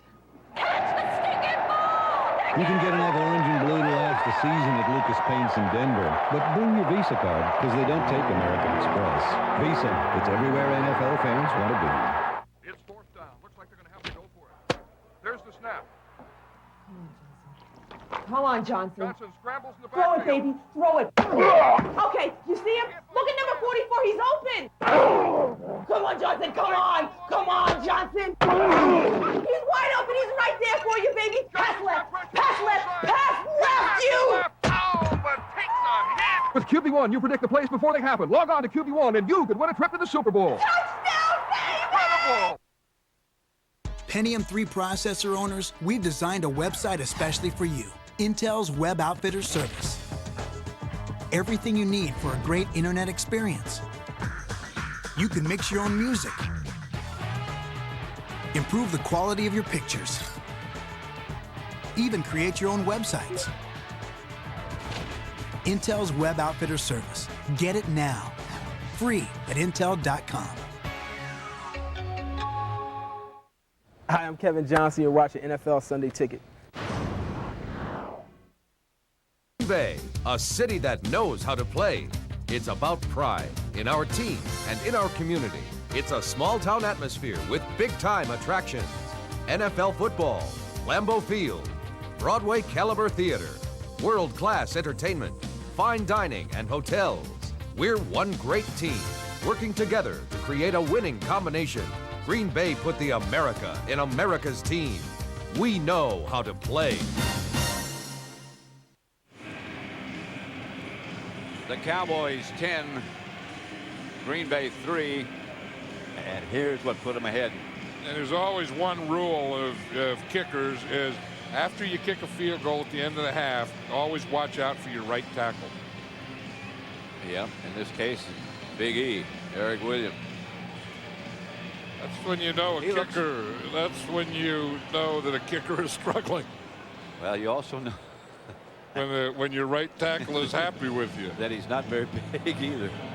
Look at the first quarter stats, and you can see that Dallas won everything in the first quarter. Rushing yards, passing yards, total yards, first down, no turnovers. Look at the time of possession. So then we go to the second quarter, and now it's a totally different game. Now Green Bay starts to win that. They get the pass yards, they get the total yards. they start to get some first downs, 5-2. They both have a turnover apiece, and the time of possession that goes in Green Bay's favor. So it was kind of the, Dallas won the first quarter and then got that field goal at the end of the second quarter. Green Bay won the second quarter, but the big thing is they only got 3 points out of it. And so that results in a 10-3 Cowboy lead. Jeff Ogden back deep. Jason Tucker is going to field it way deep in the end zone. Jason Garrett had to replace, of course, Troy Aikman, and he's done well. They had a game plan for him, and you can just see that, that they've done things like, the shorter passes, the rollouts. When he throws deep, it's that, short drop and throwing deep. So they have a plan for him. And in that first half, for a backup quarterback who hasn't played a lot, Jason Garrett executed it very well. Looks like that plan fits him pretty well. And one of the big things there is you see that he's thrown 8 passes over 15 yards. I think that's big because that will keep that defense loose. Robert Chancey gets the carry, the big tailback, 252 pounds. It's interesting that the Packers are doing a lot today. They're taking Tyrone Williams, their corner, and playing him as a safety, and taking Darren Sharper, their safety, and playing him as a corner. And blitzing him a lot. And then blitzing both he and Leroy Butler a lot. Sharper over his side. He's right over here playing a corner position. And off again to Chancey. Chancey bangs his way outside the 35 for a Cowboy first down. Now you get a big guy like Chancey that weighs over 250 pounds. You get him rumbling and rolling. I mean, he's going to hit this hole right here. And if there's no one in his way, he is going to be tough to take down when those defensive backs get to him. And that's a different fullback on that last play, too. That's Ryan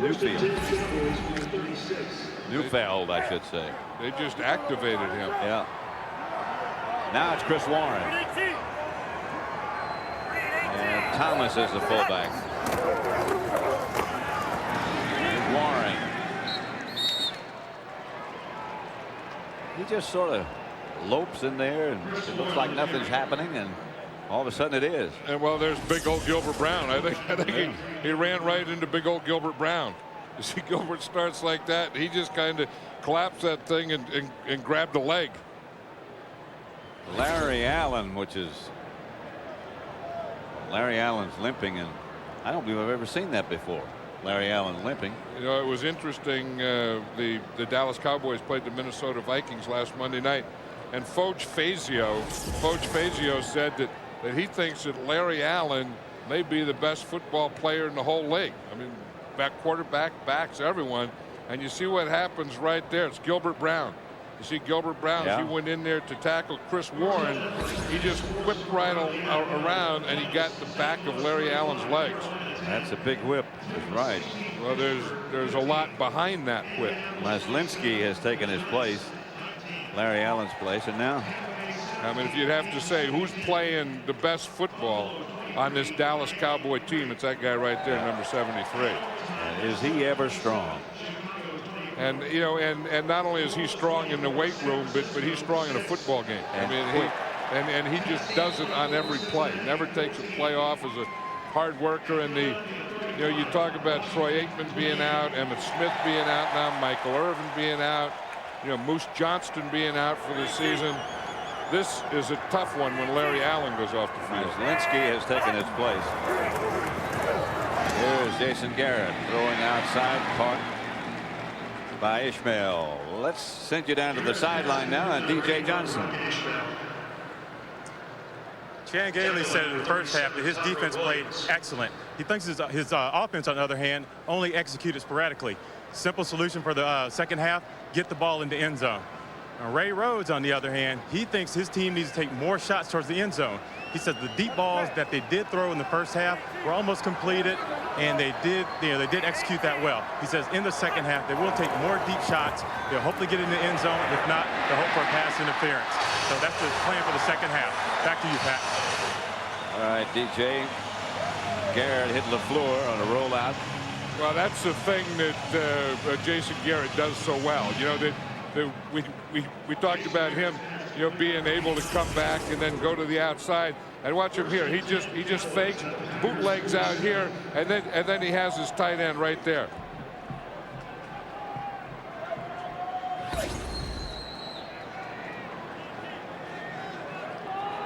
First and 10, Green Bay at the Green Bay 47-yard line.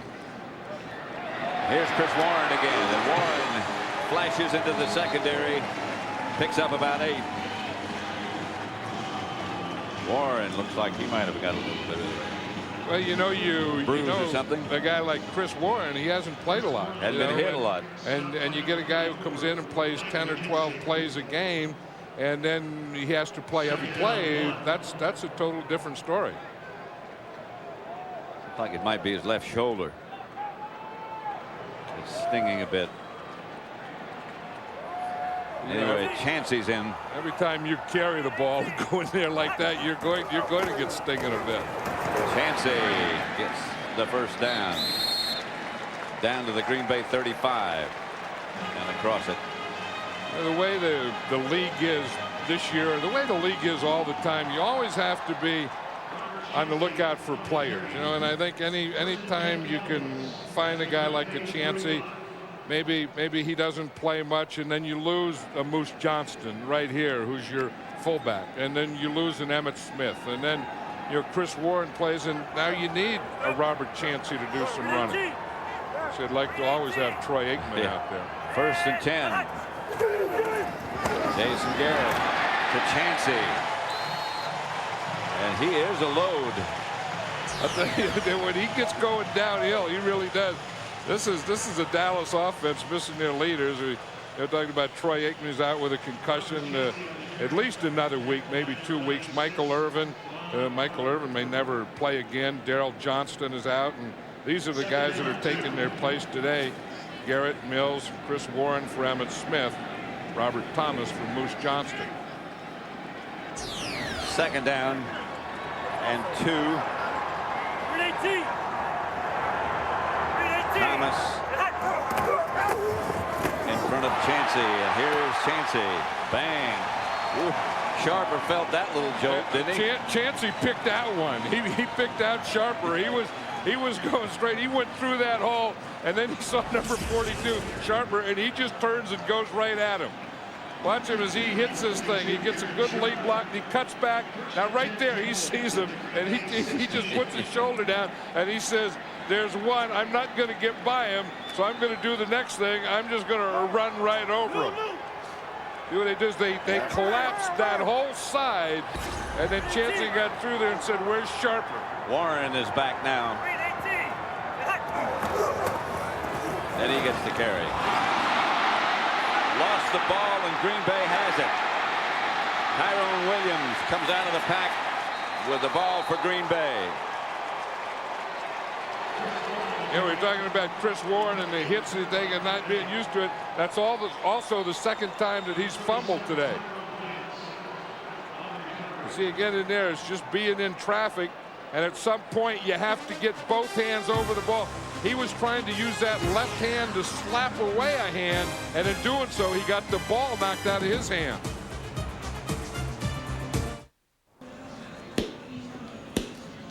You need a new saddle for your bus? Yeah, it's a lost art. Yeah. Saddle making. I need it for my cows. I bought 2 cows in Chicago. They had that Cows on Parade. Yeah. They had the auction. I bought 2 of them. So well, cows don't need saddles. Yeah. I got one carousel cow that does. Favre is down. Greg Ellis and Chad Henning. Yeah, one thing we talk about what Brett Favre has to do, but he's just not getting a lot of help out there. You know, Antonio Freeman, who is one of the top receivers in football, hasn't caught a pass yet today, and part of it, he just hasn't been open. Nope. And the other part of it is is this line isn't doing a great job of protecting Brett Favre. I mean, whether he stays inside or goes outside, he is really taking a lot of whacks. Pass deflected. Intended for his tight end, incomplete. Someone said that he was trying to force the ball too much to Antonio Freeman. And today it seems like he's forcing it to Tyrone Davis. Yep. I think if Antonio Freeman is really one of the top receivers in football and one of the top paid, I think I was going to force something. I'd try and force it to him who could make a play. The problem is he hasn't been making that many plays. Number 52, 10 yards. Repeat, second down. Frank Winters called for holding. Because to be honest, I haven't seen that many plays today where Antonio Freeman has been open. In fact, as I said, he hasn't caught a pass today, and in fact, they've only thrown one towards him. I think that could have been the first play of the game. Levens goes in motion. Favre back to throw it, scrambling and looking for somebody. Gets it to Henderson. And Henderson is taken down at about the 24. By Dexter Coakley, which was a heck of a move by Dexter Coakley. He was the only guy out there. I mean, you know, and that's the type of thing that if he doesn't make the play, just watch Dexter Coakley. He's going to be right here. There's 3 blockers out there. He has to get by those blockers and then make that tackle. You see what Deion Sanders did on that play? Watch him here. He lines up there, lets his receiver go, and then he's coming on the blitz. He's running better there. There was a screen pass to his side. 3-man rush. Favre up into the pocket, pulls it down. And he's going to slide and come up well short of the first down, and they'll have to punt. And at some point you can just see the frustration, and part of the frustration is caused by this Cowboy defense. You see Brett Favre under pressure. They sacked once, hurried 10 times, knocked down 5 times. And then the other thing is his receivers really haven't been open either. You got to have somewhere to throw it. And you can just look at his face there and tell that he's starting to get frustrated, that this game isn't fun like it was at one time. Jason Tucker makes a fair catch at about the 31, where the Cowboys will take over. They lead the Green Bay Packers 10-3. Come off on a little bit of a double team right out into the flat, and he gets his hand on the back. The defensive player right there at the very end gives him a push in the back. You can't have your hands outside of the framework of a defensive player's body, the front of his framework. You can't get your hands behind him. Brunell caught by Damon Jones, and he's wrapped up at the 11. A gain of 4. Injuries a problem right now for the Jaguars. Fred Taylor, their starting tailback, already out. Now, number 33, James Stewart, is on the bench. He felt something on the left side of his body and is being checked out right now.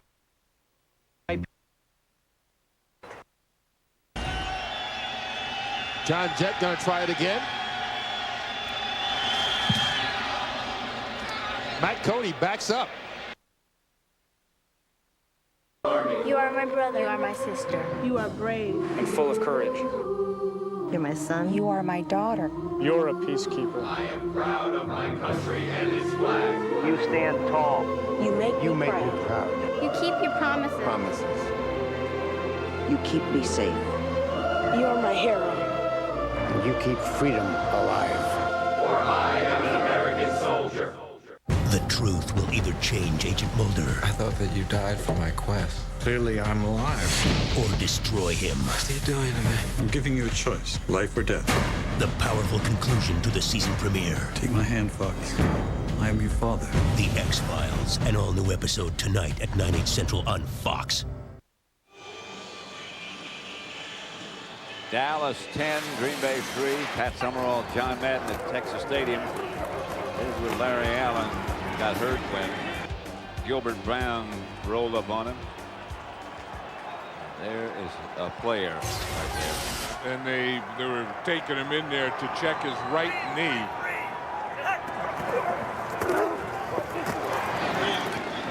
Chancey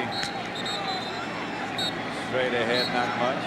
Ball came out, but the whistle had already blown.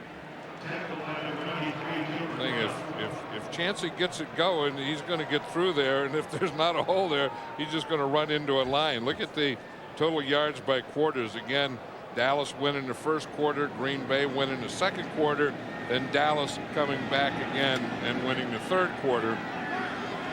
Dallas, of course, won really the end of the second quarter too with that field goal by Richie Cunningham. There's a warrior. Emmitt Smith. Emmitt Smith, he sure is. He's the real deal. 2nd and 8, 9. Pass caught by Mills, and that's a catch. Garrett laid it outside perfectly. I'll tell you, he can do that. Jason Garrett is amazing the way he can just drop that ball in there. Watch Ernie Mills come here and watch Jason Garrett. The ball just drops right over his shoulder, right into his hand. That's a perfect pass. Watch him, good pass protection. He's looking all the way. He sees him and he just drops that ball in there perfectly. 30-yard gain. Not much way you can defend against that. Looks like he's worked with Ernie Mills. Yeah. And he's done some good timing things with both Ernie Mills and Eric Bjornsson, who's right down here now. Garrett drops. Rocket Ishmael. Touchdown. He got in. He got down, got up, and got in. From Garrett. It all started with Jason Garrett's great throw to Ernie Mills. Then he comes back and gets the ball to Rocket Ismail, who's a playmaker. And you get the ball in playmakers' hands like this, they can go down. He wasn't touched when he was down, so he can get up and run it. And then, of course, he gets up and runs it all the way into the end zone for a touchdown. Now, if he were touched when he was down, it would have been down there, but he wasn't touched. No argument from the Packers, as Cunningham will try the extra point with Bjornsson holding.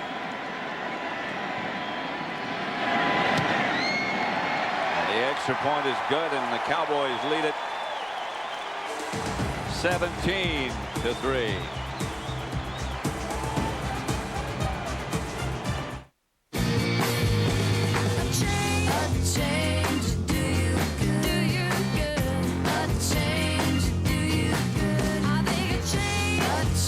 Hey, change might do you good. Buy a new 2000 Oldsmobile Bravada and get a 6-disc CD changer at no extra charge. Plus $2,000 cash back. So you can rock, roll, and ride to hours of uninterrupted music.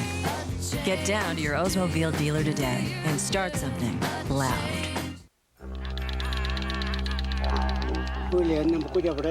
3 motorcycles passed here. 3 men, 2 women, all carrying Visa cards. How do you know that, grandfather? Because Central Oz Motorcycle Adventures doesn't take American Express. Central Oz will take you to a place beyond your imagination, but they won't take American Express. Visa, it's everywhere you want to be. Finally, a polished brass finish that holds up under siege. Brilliance for the kitchen. From Delta, it's guaranteed to shine for life. Delta, the faucet. Dream big, win big. Enter to win the ultimate kitchen or bath makeover at www.deltafaucet.com/dreams. It's Hank versus Dandy Don in $1 Million Quarterback Challenge. Hey, where are you going? Oh! An all-new King of the Hill tonight at 7:30, Fox Big Win Sunday. Delighted Jason Garrett, and the man who scored the touchdown, Rocket Ismail. And he knows that's the deal. You get the hands and the balls of playmakers, or the ball in the hands of playmakers, and they make plays for you. And talking to Troy Aikman before the game, and I said, how's Jason going to do? And he said, if he gets the ball to Rocket, he'll do well. He just did some of that. Golan kicks it off in the direction of Mitchell. And Mitchell is hit just outside the 20 and taken down there. Neufeld. Jason Garrett had a good day.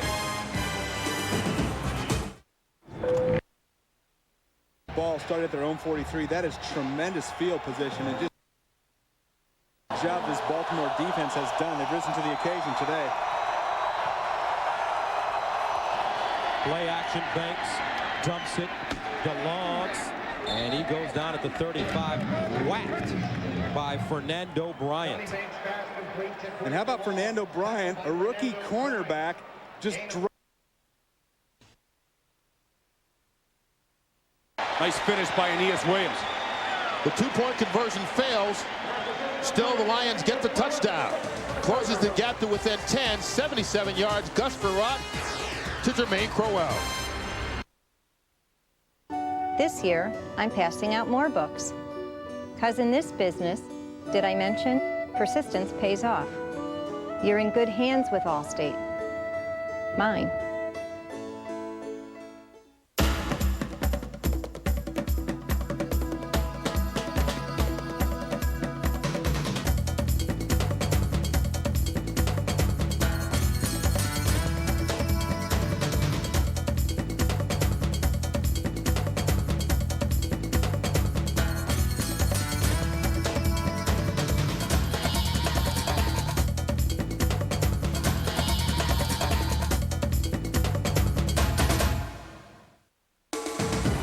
Fox NFL Sunday is brought to you by Southwest Airlines, proud sponsor of the NFL and official airline of the Super Bowl. By Propecia, talk to your doctor today. By Clear Alternative to Cellular. And by the all-new 2000 Pontiac Bonneville, luxury with attitude.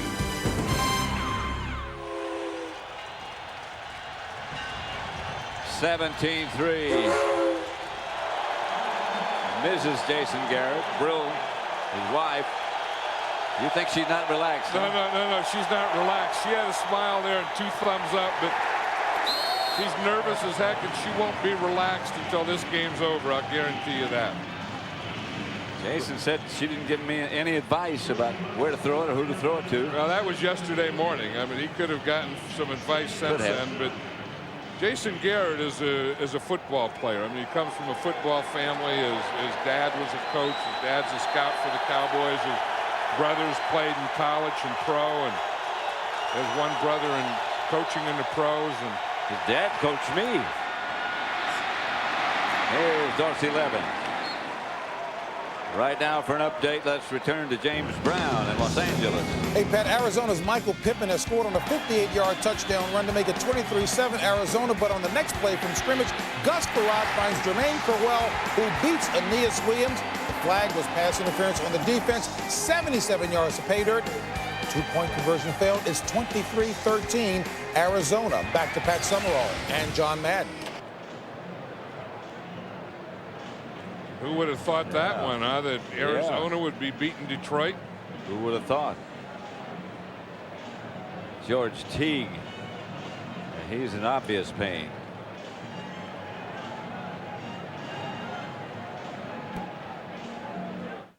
They don't know me. I get these catalogs. 1800. And the evolution continues. Darrell Russell becoming one of the really, really dominant inside big men in the game. 3rd and 18.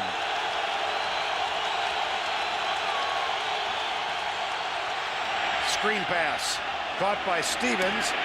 Looks for blocking help, and there's not much there. Tony Bryant, number 94, catches up with him and downs. More. Florida State. Bobby Bowden wishes he still had him for that game with Florida next week. Which you'll see on CBS. Aren't we good? The gratuitous pop. It most certainly was. But Tony Bryant, great speed. 4.5 sacks on the air, and as you saw there, good hustle.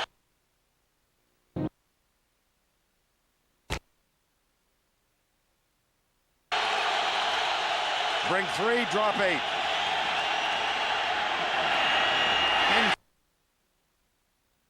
Hey, change might do you good. Buy a new 2000 Oldsmobile Bravada and get a 6-disc CD changer at no extra charge. Plus $2,000 cash back.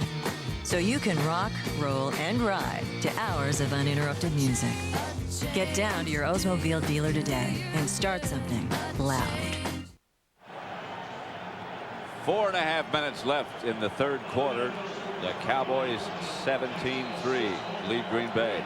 Yeah, watch what happens to George Teague there as he hits with his left shoulder. His left arm just went numb, and that is a stinger with a capital S.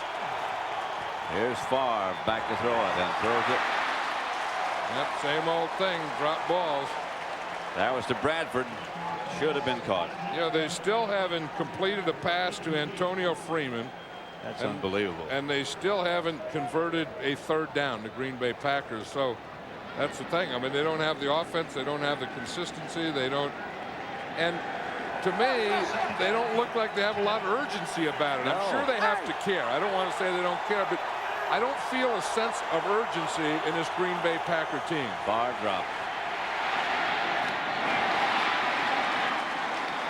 Bradford makes the catch at midfield. He seems to be staying with Bradford. It seems like to me that Tyrone Davis and Corey Bradford has kind of become his go-to guys. One thing about Brett Favre, I mean, when a guy drops one, it doesn't bother him. I mean, inside it has to eat him up, but he'll come right back, just like he did with Corey Bradford. He'll come right back and go to him again. Favre drops, steps up and fires, and incomplete. I still don't know what they're doing with Antonio Freeman. I'm not sure. You know, I mean, sometimes it looks like he's just running patterns to, you know, have guys come underneath, like he's just, you know, running through and trying to get guys off so they can hit other things. But you would think that they would have some stuff for Antonio Freeman, and if they do, he ought to get open, and Brett Favre ought to throw it to him. Well, he said right here. Freeman, when we were talking yesterday, he said sometimes they double me and sometimes they don't. But that's the price of being successful in the past. That's Freeman. Yeah, that's the one. They finally said, well, let's start it. Someone said, let's get the ball to Antonio Freeman and get him in the game, because a lot of these receivers, I mean, you know, there's only 3 minutes left in the third quarter when he catches his first pass. And I remember guys like, you know, Sterling Sharp was that way. Jerry Rice was that way. A lot of great receivers. You had to get them into the game, get them that first ball early to keep them going. On third down, Levens maintained his balance long enough to get the first down. I'll tell you who made a good block on that one was Ross Verba. You know, anytime that you get a corner like that, the tackle on that side has to make a good block. Now watch the block that Verba right there gets, and that's how they get that soft corner. You see him right there. They get a double team. He and the tight end really picked off two guys. Yeah. And Deion Sanders comes up, and not one of the strengths of Deion Sanders. George Teague is back into the Dallas secondary, and Favre drops and has time this time. Drops it out to Levin. Dorsey Levin crosses the 30. And he got smacked pretty good by Darren Woodson. And Darren Woodson is one of the top smackers in football. I think, you know, he was a linebacker in college, and Darren Woodson is a guy, if you need a defensive back, he can play it like a defensive back, or if you need him up there, he can play like a linebacker. Or if you need somebody to run down under punts and kickoffs, he can does do that. I mean, he's a real football player and a tough guy. I mean, Darren Woodson, you know, when he comes, he brings the wood. And here come the Packers. Bradford was open. Favre got the ball to him. The blitz. Favre saw it coming. That's one thing. Brett Favre has always been great against the blitz, because he can get rid of one. He's strong and big, and he can get rid of the ball quickly. And he looks like you just kind of get the feel that he's kind of getting into this game now. And I think part of it was a couple of completions, and maybe part of it is getting Antonio Freeman in the game. And I think you just have to, you know, keep working that. Dorsey Levens is also running a little harder now. Henderson is deep. Favre called timeout. He was down to 2 seconds. He knew he couldn't get it underway, so he called time. You wonder if he got that play in time. I mean, that's the thing. If you don't get it in time, then you have to do this. Tonight it's Hank Hill's $1 million throw against Dandy Don Meredith, followed by all new episodes of The Simpsons and Futurama. Then it's the shocking conclusion to the X-Files season premiere. All new Fox Sunday starts with King of the Hill, 7:30 Eastern, 6:30 Central tonight. Dandy Don Meredith. Yeah. Dandy was still throwing. Yeah, throwing, and I saw a thing where he said you got to throw it and run it. The only thing he didn't mention is kick it, but old Dandy Don, he could throw it. Tough guy he was. Ring of Honor across the way. He was always a lot of fun, too. Yep, he really was. 1st and 10, Green Bay. This is the 10th play on this drive. Favre gets it to his tight end, who makes the catch, and maybe he should have dropped it. Darren Hambrick broke things up. Yeah, they were trying a trick play, which is a screen. They bring the tight end over and then try and screen to him, and Hambrick again read that and got all the way through. Here he is. You see, he starts there, and then they just hold him, and then they try and get the screen there to Tyrone Davis, but Hambrick was right there. Yeah. He didn't have a chance. That thing was sniffed out and snuffed out and stopped before it ever got started. Leon Lett. Let's watch him on this play. Favre looking and throwing. Bradford is the intended receiver. 12 seconds left in the third quarter.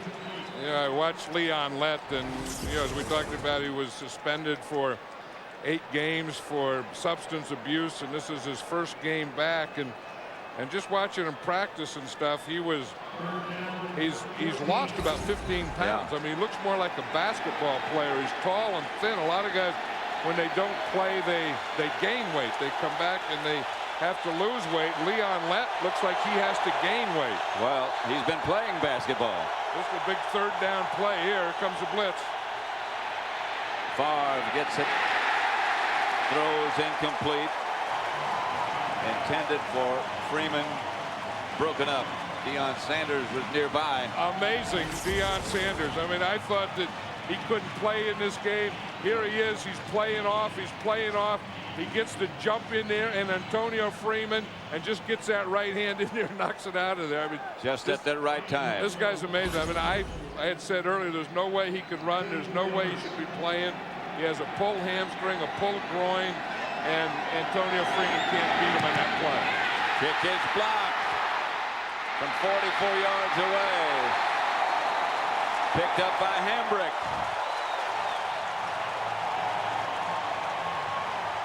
Ryan Longwell is going to have to explain that one. Remember, last week against the Bears, he had one block.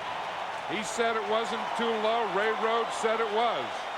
And that's the end of the third quarter with the score. The Cowboys 17, the Packers 3.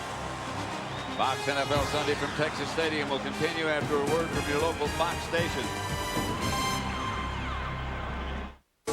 You're watching Fox NFL Sunday. NFL Sunday Ticket is brought to you in part by Super 8, all the room you want. What would it be worth to wake up in a great mood? I'm in a great mood! Because you had a good night's sleep. I slept like a baby! In a nice, comfortable room. What a room, yeah! How about 10% off? Hey, I like that 10%! With Super 8's VIP card, it's yours, guaranteed. VIP, that's me! At over 1,800 locations. Clean, friendly Super 8. Clean, friendly, yeah! Super 8, all the room you want. Yeah! Hey, Michael, John here. I'm hanging out, having a beer. How come you don't come down? Man, I'm doing the same thing as you. Why don't you come over here? I mean, the Miller Lite is ice cold and so smooth. Oh, come on, man. From where I'm sitting, the Miller Lite tastes great. Yeah, but the women are prettier over here. Trust me on this. I find that very hard to believe. And you guys call yourselves detectives. Miller Lite. Taste the true Pilsner. You know, we're kind of off duty right now. You know. Hi. Hi. Hi. I was planning a huge football party. You know, food, fun, the works. And then at the last minute, my buddies tell me that they're going to Damon's instead. I'm like, Damon's? Who is Damon? And then they started going on and on about Damon's delicious ribs and Damon's big screens and how Damon treats you so well. Hey, I'll treat you well.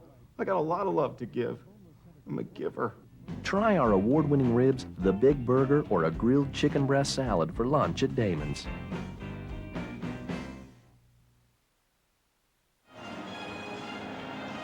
Here's Flozell Adams, the normal offensive tackle, and he's going to get a push here on Rob Davis, get some penetration, get his hand up, and block this kick. See him get the push. Now he turns Rob Davis right there, gets both hands up.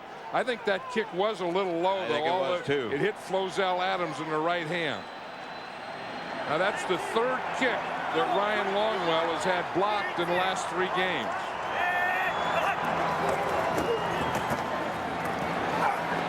Chancey is hit before he gets back to the line of scrimmage. Chancey's what you call a battering ram, isn't he? He just kind of rams that thing in there. If there's anything there, he'll take it, and if there's nothing there, he'll just go right into the lane. That's against Seattle. Yep. Went back for a touchdown. Yep. Then he had the one last week against Chicago. Last play of the game. Last play of the game, and then the one here. So 3 in a row, 3 games in a row.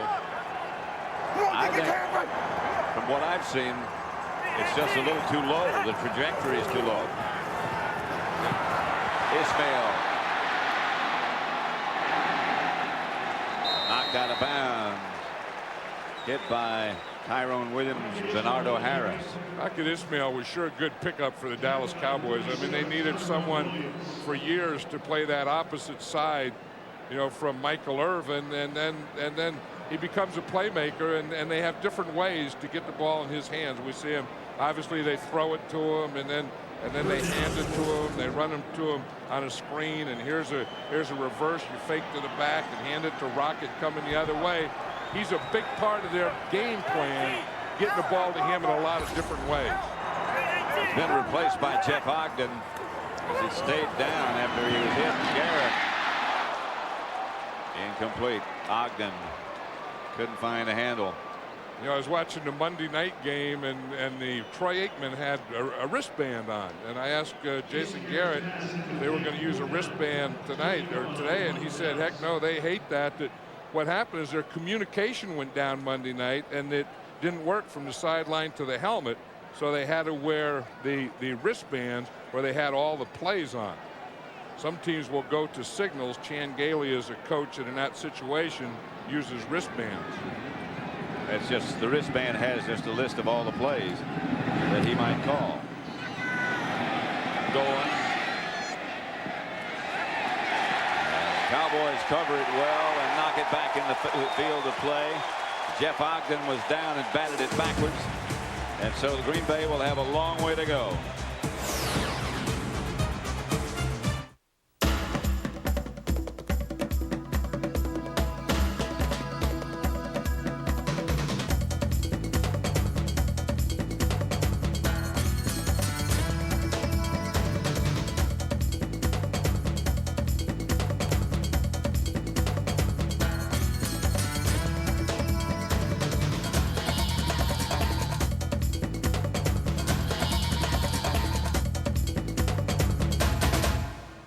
So, Jimmy, who's the best Super Bowl team ever? Well, Rebecca, football is a complicated sport most women don't understand. But I'd have to say Dallas and their gloomy day defense. You mean Doomsday defense? Then there's the Pittsburgh Satin Curtain. No, Steel Curtain. Whatever. At least we both drink Miller Lite because it tastes great, right? Well, actually, I like it because it's less filling, but it's nice to drink with such a football expert. You know, I was a guard for the Packers. Jimmy, you were parking lot security. Taste the true Pilsner. Are you looking down my shirt? Give me a hand. Give me a hand. Come on. Drop the chalupa. Drop it. Drop the chalupa. Yeah, drop the chalupa. The new Taco Bell chalupa is so good, people won't put it down. Next, and by Web TV. One of the big pluses today, special teams for Jacksonville. Watch Reggie Barlow here. You've got to make the first. gets vertical. How many times do you see guys dancing around going horizontal? He's made some big catches for field position. Mark Brunell in trouble again. Gets out of the pocket. Buying time. He is sponsoring these aerial views of the game today. In addition to a helicopter, Goodyear has 7 blimps globally. It'll be linked on New Year's Eve to record the millennium around the world. What is this here? I don't know what that vehicle is. It's a blimp copter. It's a heliblimp. Flag on the play. Levens coming out of the end zone. On that play where Rocket Ismail carried that ball, he got whacked pretty good, and they've been working on him in the sideline ever since. Jerry Austin, the referee. Holding. Number 78 of the offense. That penalty is declined. Second down.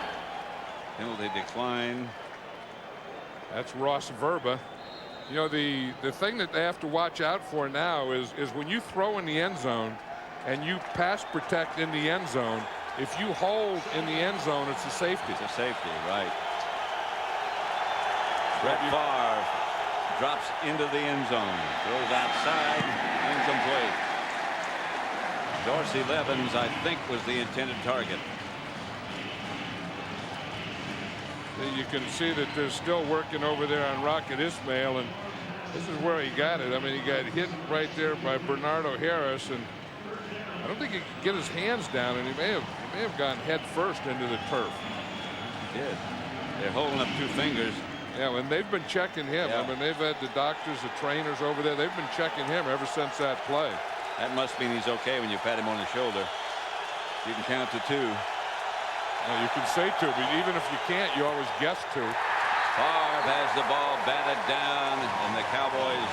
I think that's Leon Lett that batted that ball down. I said that he looked like a basketball player. He's always been good at that. I mean, here's Leon Lett right here. He's always been good at getting a push and then being able to get his hand up in a lane. I mean, Leon Lett as a tackle has probably batted as many balls down as any tackle that I know. And he is 6'6", and look who's returning punts. I can't believe this. Deion Sanders. I would have, of course, it's going to be great field position. He knows that. High kick by Aguiar. Deion fields it at midfield. Stays on his feet, and there he goes. How can he be hurt? I don't know. I can't believe this. I mean, I thought like 2 hours ago that he shouldn't have even played. Michael Irvin was telling him that he has a pulled hamstring. I have no idea how he's doing this.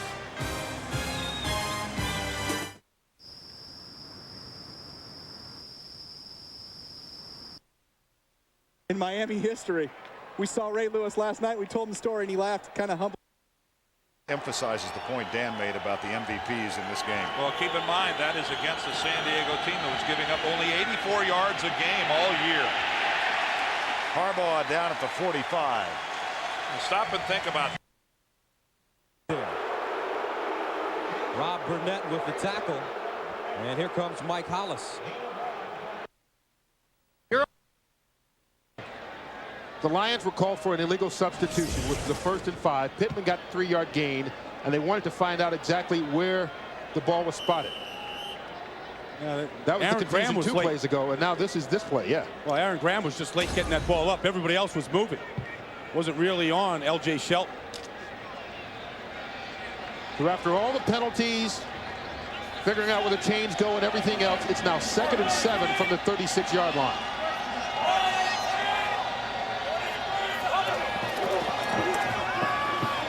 Brown. 10-10-3-2. So, and Brian Bilk saying something about decline it. Well, let me tell you about my trip. Dial 10-10-321 and talk as long as you want, whenever you want. Fox NFL Sunday is brought to you by Volkswagen. On the road of life, there are passengers and there are drivers. By Bud Light, for the great taste that won't fill you up and never let you down, make it a Bud Light. By PSINet, the internet starts here. And by Dr. Pepper, your local Dr. Pepper bottler. Dr. Pepper, this is the taste.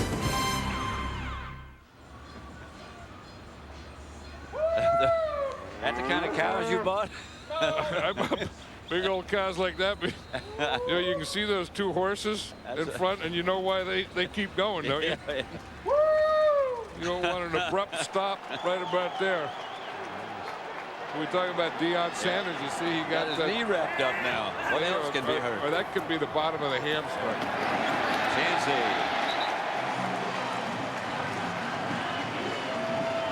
Got both legs. And the guy's returning punts. Yeah, I mean he has a hamstring and a groin. He's gonna start riding the bike in a minute now. Any minute. No, I don't know what he's doing. I mean, I have no idea. And you think he shouldn't be in there, so they took him out, and then they took him inside, and then they brought him back out. Then he just played nickel for a while, and then you think, well, he can't do that anymore. And now he's playing the whole game and returning punts. And almost broke it. I'll be good at it. Okay.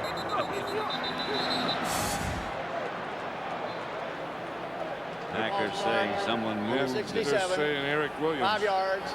It's still second down. I think they said Everett McIver, though. They pointed to Eric Williams. Eric Williams is pointing to himself. Yeah. Number 79. They just changed it to number 79 now. He wanted it. He's so proud of it. Eric Williams had a big day. He picked up Richie Cunningham when he made a play, and Rocket Ismail when he made a touchdown. Wait a minute. Didn't he kiss? Well, I didn't say that. I mean, he's a big old tackle. Yeah, we're all in this together. We're all professionals here. Yeah, right. Then he picked up, darn near killed Rocket Ismail. Yeah. Drove him into the ground. He was just sitting on the bench after a touchdown. Chansey to the 30. We saw the one earlier. Now here he is with Rocket. Rocket Ismail's underneath there somewhere. Believe me, he's in there. Look at that. That's how Rocket got hurt. Yeah, I know. Well, you know, with Big E around, you don't want to do a lot of good things. I mean, if you stay mediocre, stay average and below average, you won't get the heck knocked out of you. If you do something well, Big E goes after you. Rocket Is this the view from the helicopter or the blimp? What the heck is this? I don't know, but they're pretty close. It's upside down. Garrett, incomplete. Ismail has a right eye contusion. Is that a cut or a bruise or what is that? Yeah, I don't know. It's just something that Evander Holyfield had a whole bunch of last night. It's a bruise. I think he got that from Eric Williams on that last play there. Jason Garrett was throwing an out, and the receiver was Ernie Mills, who was running an up. Richie Cunningham. Two-way go here. If he makes it, Big E gets him. From 47 yards out. And Cunningham is out of his slump. And Big E got him again. I told you, look at him. He just bounced him that time. The Cowboys increase their lead. So I had fun. That's how I'll call you. Yeah, okay. Well.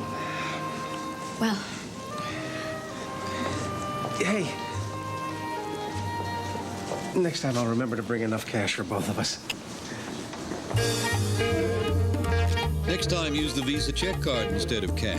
It's fast, easy, and accepted everywhere Visa is. So you can get what you need and get on with life.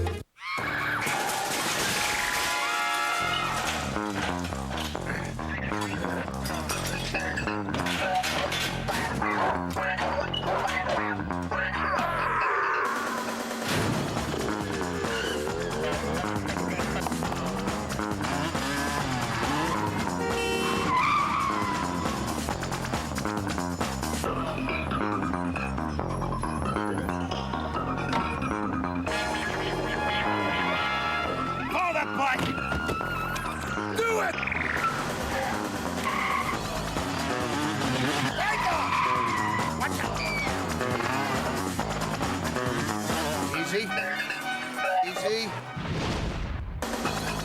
Nice car. The V6 Passat. Quick, responsive, room for 4. Hang on. Saw this in a movie once. Homer Goes Game Show with Secret Square Ron Howard. 50 yards. A big 3rd and 4 from the 48. Tonight here on Fox, the first down Ravens. The season premiere, The X-Files, an all-new episode tonight at 9 Eastern, 8 Central. Here on Fox. Toby going to kick it off for the Cowboys. And hammers it back close to the goal line where Demond Parker will bring it. Out to about the 12 as that coverage is good again. Now that's the thing that we talked about before the game, that you have Troy Aikman out, you have Emmitt Smith out, you have Michael Irvin out. Jason Garrett's going to play, but it's not all going to go on his shoulders. The defense has to play better, which the Cowboys are doing today. Special teams have to pick it up, which they're doing. And, of course, Jason Garrett here, has done his job. And the offensive line. Yeah, that's what Chan Gailey thought. He said you can put it all in the offensive line. If they can control the line of scrimmage, they can win the game for us. And I think you have to give credit to that group that they are doing it. Brett Favre got some work ahead of him. Outside to William Henderson. Nothing doing. If Dallas continues and wins this game, there'll be a 3-way tie for the lead for first place in the NFC East. You know what's happening now? The Packers don't have anyone that scares the Cowboys. I mean, there's no one that they're worried about going deep. They're throwing those short passes, and they haven't established anyone or anything that they're doing that the defense has to worry about. Favre back to throw. Incomplete. Flag on the play. And that's right in the area where Brett Favre went down, and it's going to be roughing too. Personal foul, roughing the passer. Number 90, a blow to the head. 15 yards. Automatic first down. To the head. There's a guy who's done a remarkable job. He might get this penalty, Alonzo Spellman. But here's Alonzo Spellman right here. You see Brett Favre in the shotgun. He throws the ball. The ball's gone. And Alonzo Spellman, I don't know. It was just, I mean, that right shoulder there hit him in the head. I don't know that that was an intentional blow to the head. Favre almost stepped into it. And then, Spellman was just rushing, and he kind of fell into that. Here's a guy they didn't know if he's going to play football. They didn't know about his health. He's had some problems, but he's played well. Favre. I'll tell you, he just ran right over Mike Wall that time. That was Alonzo Spellman. Yep. And they got him on the penalty, and he said, I'll go get some of that yardage back. And you got to see him. He just ran right over Mike Wall. He's just going to line up right here. We got to see this one again. Here he is right here. He's just going to line up right there and just power him. This is just a power rush. He's taking him right back into Brett Favre, and he just swapped Brett Favre, went back, and got that penalty back. And just smothered him. Favre drops it outside to Antonio Freeman, who gets near a Packer first down. Could have it. And this is where the Packers have to start playing, picking up the pace of it. I don't want to. Urgency. That's a word, urgency, but they have to start playing faster because there's 9 minutes left, but they're 17 points down, and they have to be thinking in terms of 3 scores. Favre out of the shotgun. Gonna run it himself, runs out at the 40. Not quite the 40. One of the things that bothers. In fact, I see Mike Wall is coming out now, and they already lost Joe Andruzzi. He was the starting right guard. Mike Wall replaced him, and now I see that Mike Wall is coming out. And Raleigh McKenzie is going to go ahead and play that left guard position. The old 15-year veteran, but. 2nd and 9. Good catch by Levens, but not much doing by Levens.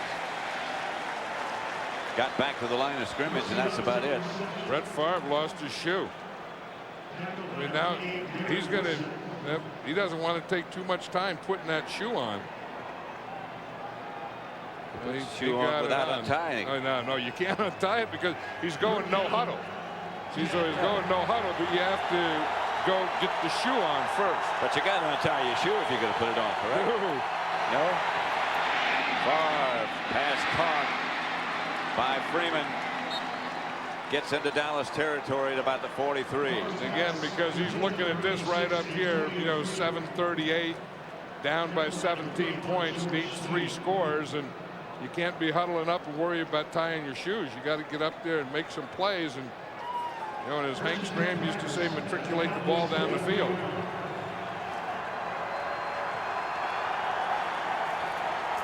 Far from the shotgun. Throws up the middle. Incomplete. 2 guys, Davis and Freeman, right together. Schrader and Freeman. Yeah, and if he would have hit Schrader, I think it could have been a big play. I think he was throwing it to Freeman, but they're both going to end up in the same area. You see both of these guys here, they end up out here, and I think that if he would have thrown it to the deeper guy, who's Schrader, right here, or to the outside guy, well, maybe he did throw it to him. Maybe he did, and I think he was throwing it to Schrader, and Freeman got in a position of intercepting the ball. Hit by Teague just as the ball got there. Nothing there. A diving attempted catch by Bradford as Favre is down. There's about 3 or 4 guys down. Ross Verb is down. Right next to Favre. Favre is down.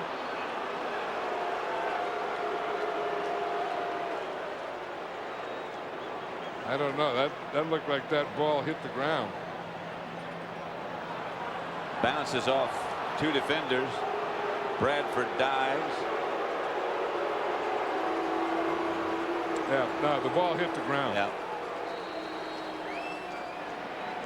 But we can see why Brett Favre was down. Ooh. That was Spellman again, wasn't it? Yeah.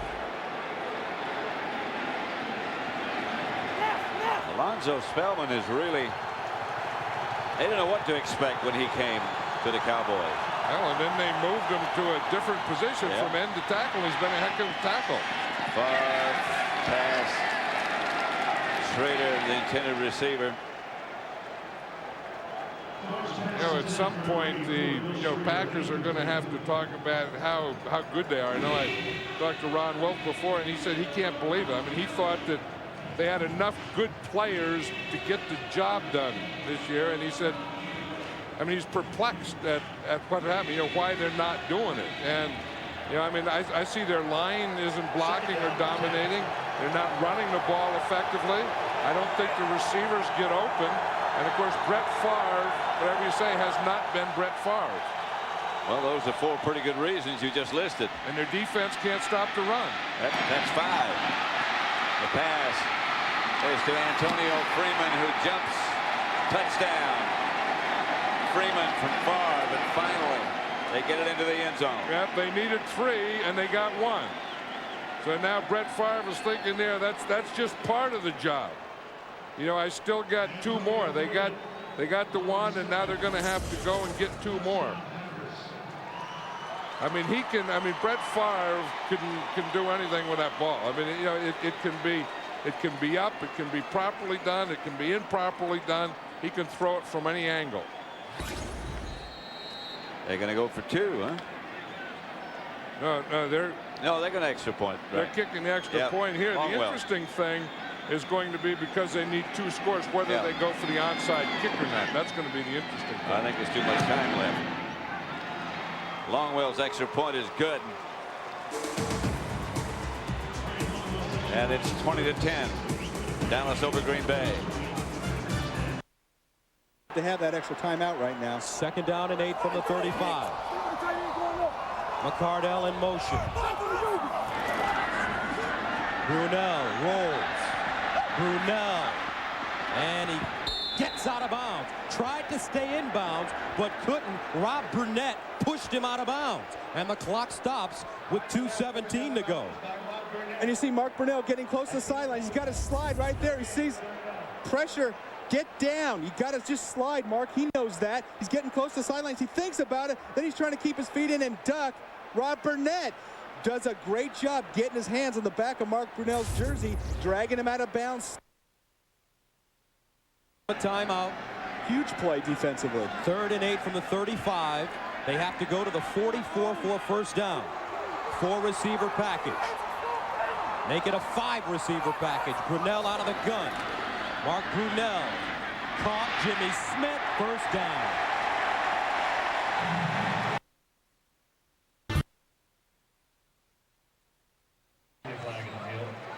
Tim Brown there to try and retrieve it.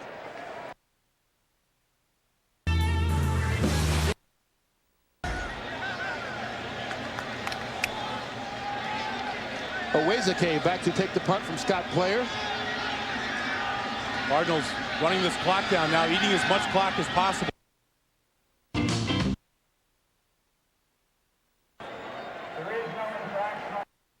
I deliver to all the shops. Nervous people like crunchy food. Porsche.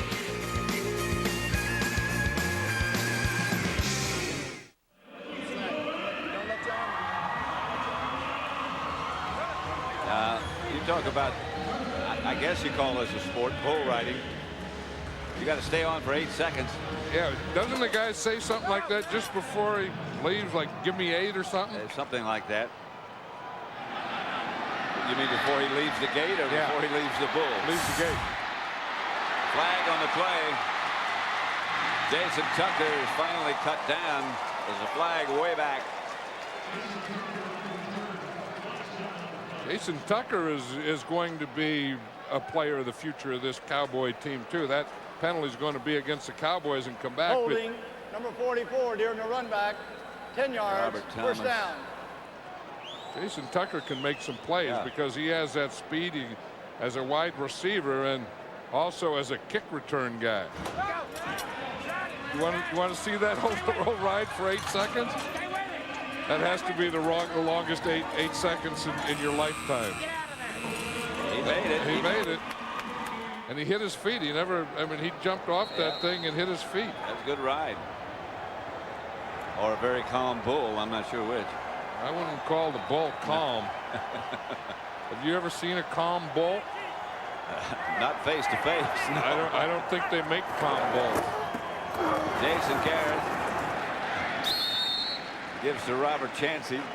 Today's game is being produced by Bob Stinner, directed by Sandy Grossman. Associate directors Mike Roy, the broadcast associates are Charles McDonald and Mark Mata. Technical producers Bob Muller. Technical director is Joe Benda. Audio mixers Fred Aldis. The pregame show is produced by Scott Ackerson, directed by Bob Levy. The senior producer is Bill Brown. The executive producers of Fox Sports are Ed Gorin and David Hill. Did you see Big Eric Williams during that, Pat? He was given the sign to the sideline to run. He gave him a running sign. He was just saying, just keep running the ball. Garrett back to Chansey. First, not quite a first down. About a yard shy. Chansey knows a couple things. He wants to get a first down, but he wants to keep this clock going. He doesn't want to get out of bounds. You know the best drive of the Green Bay Packers was that last drive, and some people are going to say, why don't they just play that way all the time with urgency and and just no huddle and let Brett Favre call the game and do those kind of things. This is the Cowboys running game there. That's a question that's forever asked. Why don't they always play like they do in the 2-minute drill or no huddle drill? Well, I remember Buffalo asked that with Jim Kelly, and then they went to it. On third down, there's a flag on the play. Chansey didn't get the first down. But let's see about the flag. Green Bay needs the football. Yeah, the flag is going to be against the Cowboys. It's going to be holding, and if they didn't get the first down, I think they'll make them punt. I mean, probably turn it down because, as you say, they need time because they have to be thinking in terms of 2 scores. About that much to go for the first. I still think you turn it down and make them punt because the Cowboys in this situation will have to punt. Holding number 62. That penalty is declined. 4th down. Myslinski to replace Larry Allen. It's a guilty party. They do turn it down. There's Ron Wolf, the general manager of the Packers, down on the sideline. Yeah, that's a sight that you don't see. He's usually upstairs by himself. Yeah. Because you know he's perplexed, and I think that there's some urgency in him, you know, as to wondering what the heck is wrong here, because he doesn't have all the answers. 5 minutes 7 seconds. Clock running now. Toby going back to punt it. We'll check the hang time. Mitchell back deep for Green Bay. And they take too much time. That stops the clock. I don't think that would be something they were trying to do. Sometimes you do that if you're at midfield. Number 28. Yeah. To give the punter a little bit more room. Yeah, but I don't think in this situation you want to do that. There's the Cowboys general manager and owner. And Jerry Jones and down. He's always down in the sideline. Yeah. I mean, that's every game. And remember when he first started, I said, geez, I wouldn't do that because you have to go down there when you lose too. And I'll say this about Jerry Jones. He's down there win or lose. 4:51. The clock won't start until he kicks it now. Until they snap it.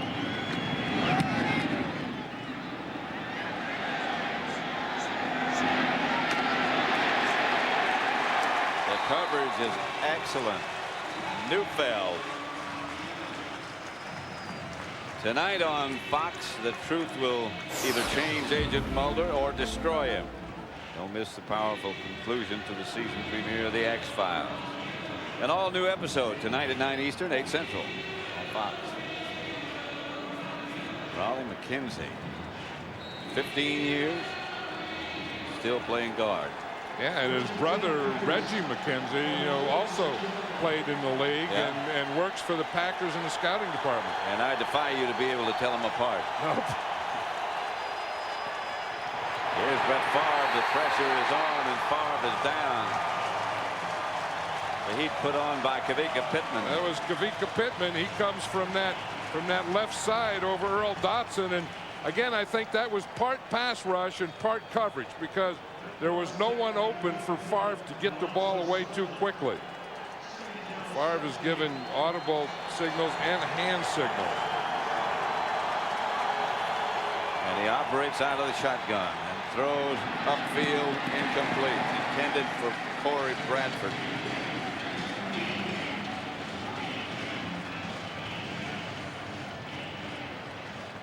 I'd like to welcome those of you joining us to Texas Stadium, where Dallas leads Green Bay 20-10 with 4:15 minutes.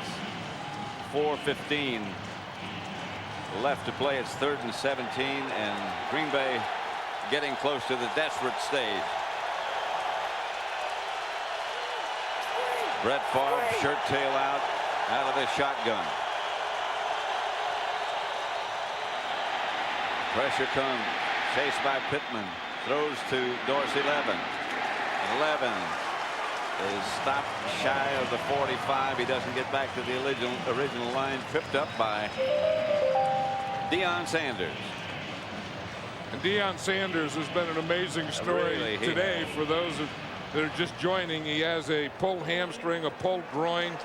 He's been in and out of the game all day. Started, couldn't run, was beaten by Corey Bradford, went inside, got treatment, came back out, played some more, couldn't play again, ended up playing dime, ended up playing regular, and then returned to punt. And then returned to punt and almost broke it. Flag down. 4 minutes left.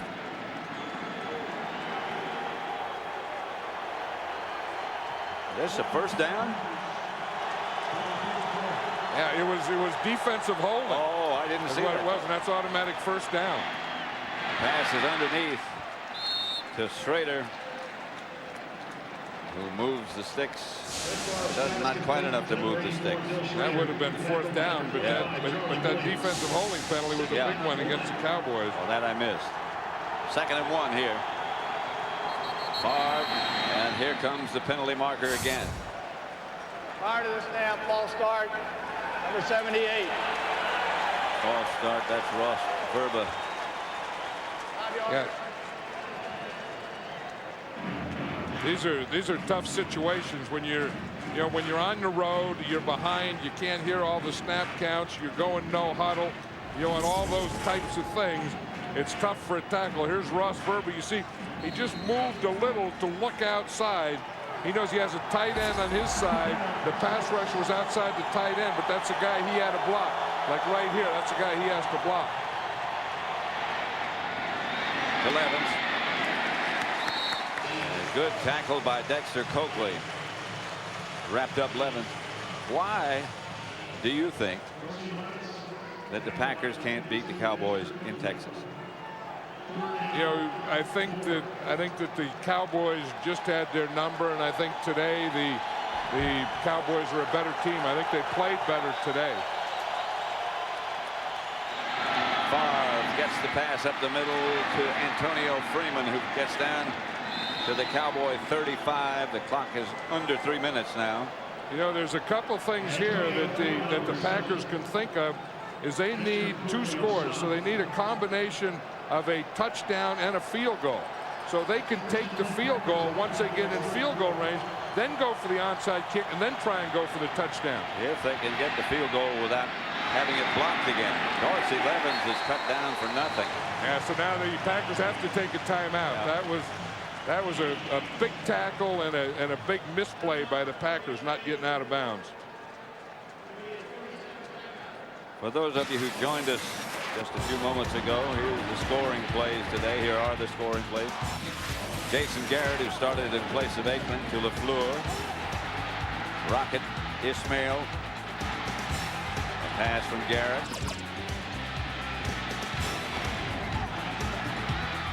And Freeman for Green Bay. A leap by the pylon. 2nd and 11. Green Bay down to 1 timeout. Dallas has all of theirs left. 2:34 left. Yeah, the point that I was making is that you can't waste all your time trying to get a touchdown and then not leave any time for a field goal. So if you get in position and it gets to be 3rd or 4th down, then you kick the field goal, then you go the onside kick, and then you come back and try and get the touchdown. I was talking to Dion before the game, and he was saying, I asked him how he was feeling. He said, I'm hurting today. I'm really hurting. Well, I don't know what happened, but he got over the hurt. Well, and he looked like he was really hurting early in the game. Favre up the middle to Schrader. Inside the Dallas 20. Yeah, and this is one of the things that the Packers need, is just playing with some urgency, and this game situation is helping create that. I mean, this is Brett Favre, calling the plays, the gunslinger, those. Well, they need to get a play done here before the 2-minute warning. They got it. To Levens, and the 2-minute warning will stop the clock. And Brett Favre, Packers quarterback, heads over to the sideline. 2 left, 10 points behind. Fox. Barry Sanders, Hall of Famer for sure. Kansas City Chiefs right there in the red, white, and black. Next we have the Miami Dolphins. Dan Marino surpassed the 60,000-yard passing mark for his career. Boy, he's putting that record beyond reach. There's the Dolphins. We have the New York Jets. These are great.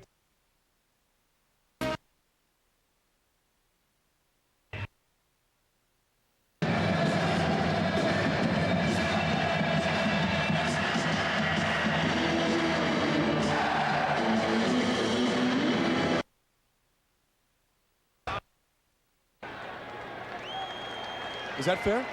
That's more than fair. Yeah. That's better than fair. I didn't know. That's darn good. I know it made the fanfare. You get the touchdown, you get within 4.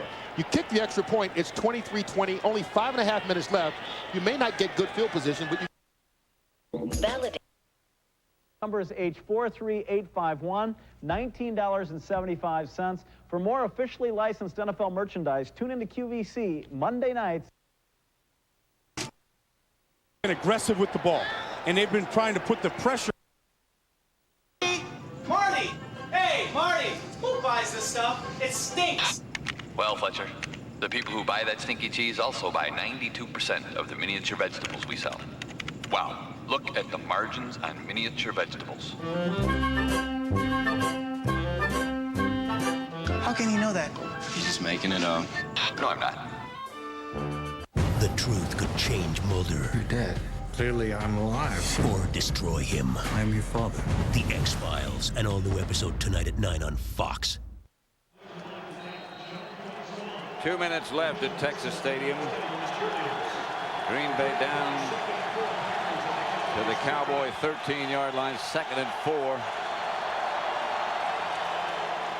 Favre into the corner, incomplete, intended for Dorsey Levin. Now I think they have to take another shot here, and this is a situation that I was talking about. I think they have to take another shot here for the end zone. If they don't make it, I think they have to kick a field goal. On 4th down, field goal, right? Yes. Yeah. 3rd and 4.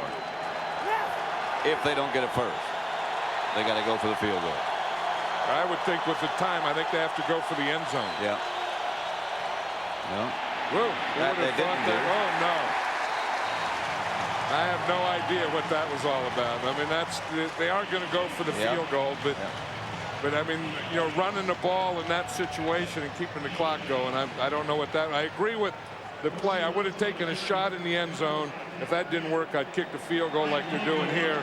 Then when you do this, you automatically have to go for the onside kick. That was a big tackle by Dat Wynn to bring Dorsey Levens down. Barnwell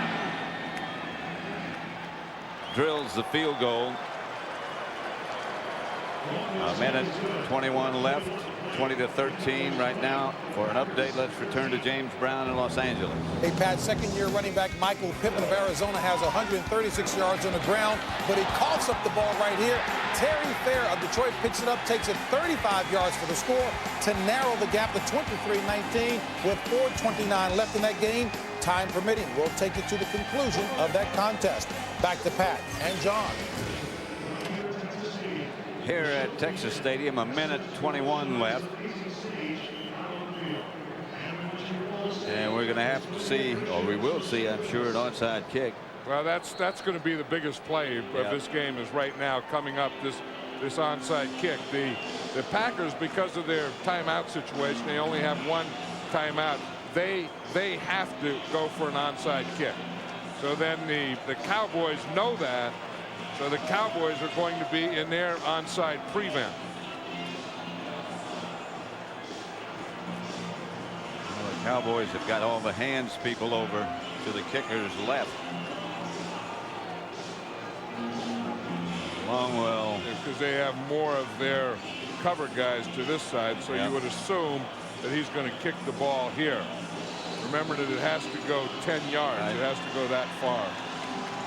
Green Bay is moving more people over to the left side, so it obviously is going to go in that direction. And they get them all in a bunch. See the stance they get in there? And here's Longwell's kick, bounding.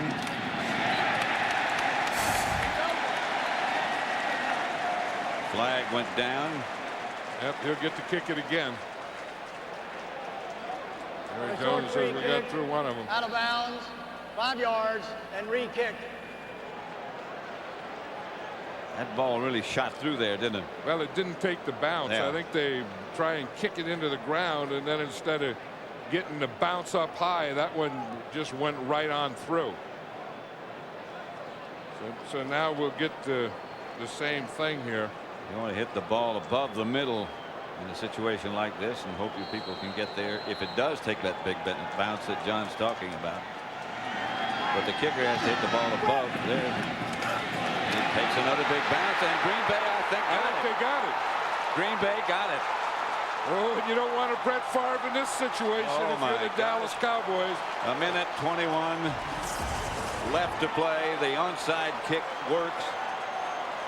It's perfect onside kick. That's the one that he was looking for the first time, that takes that high bounce at the end. And Fred Vinson comes down with it. And Green Bay has the ball.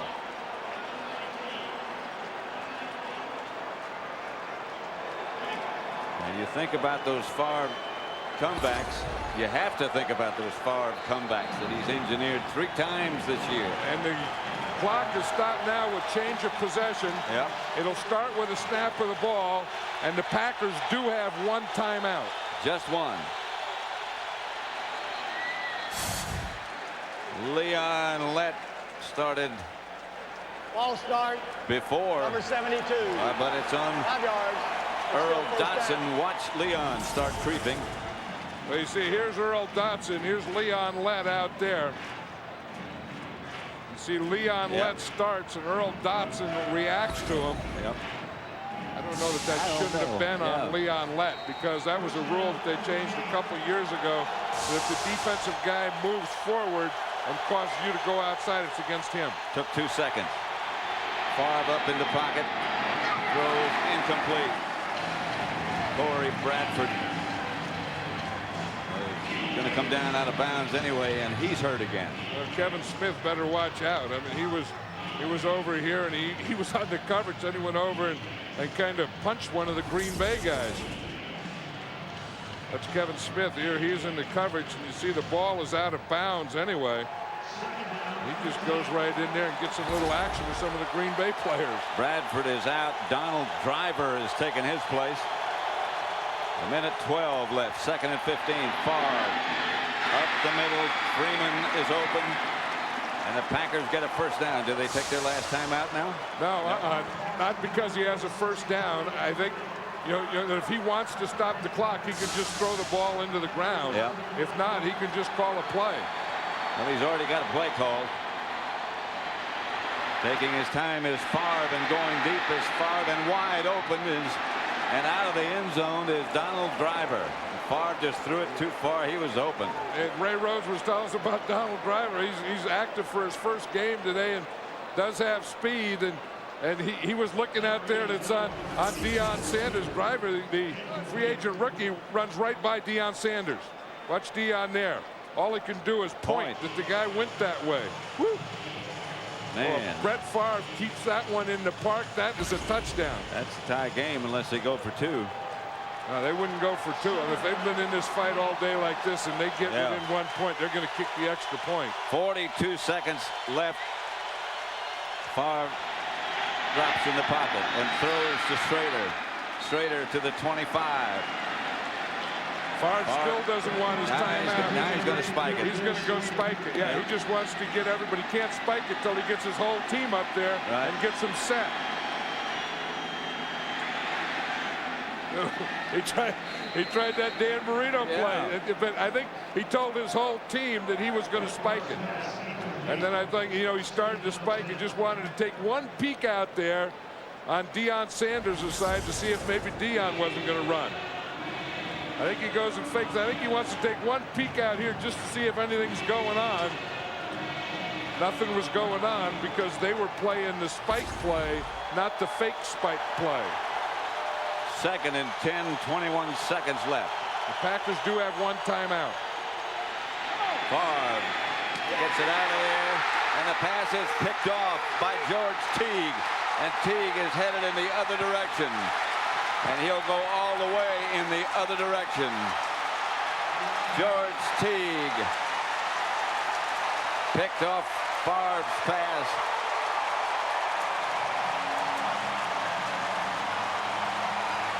George Teague ought to wait till Eric Williams gets there. 95 yards. Teague took it. Now Brill can relax.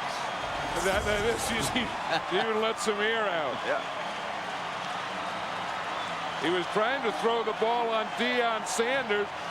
If George Teague doesn't jump in front of that ball, Deion Sanders intercepts it. Because Deion Sanders went all over Antonio Freeman. But this is Teague's tango. 95 yards. And Brett Favre, all he can do is just stick his head in his jersey. Yeah, he's a warrior, though. And Brett Favre is a football player that'll fight you all the way. Well, he just did. Sometimes he just doesn't have a bunch of people who, well, he doesn't have as much, a bunch of people who care as much as he does. He doesn't have the talent that he had around him, and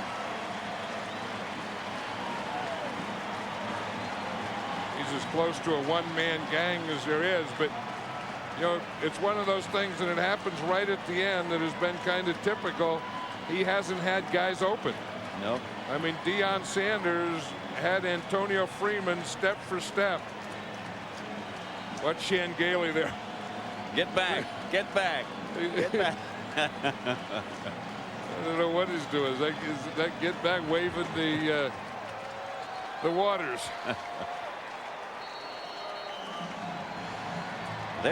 We've been talking about that this afternoon throughout most of the broadcast. NFC East standings, and you believe that? The Giants are 5-4, Dallas is 5-4, and Washington is 5-4. In the Central Division, Detroit 6-2. They're still playing. Minnesota, Tampa Bay, Green Bay is 4-5, and the Bears are 4-6. All you got to do is play 500, and you might make the playoffs. Well, you wouldn't have thought that, though. I mean, there's a lot of things this year that you wouldn't have thought, but the Green Bay Packers being 4-5, that never would have crossed my mind with a healthy Brett Favre. No, you would not have thought that.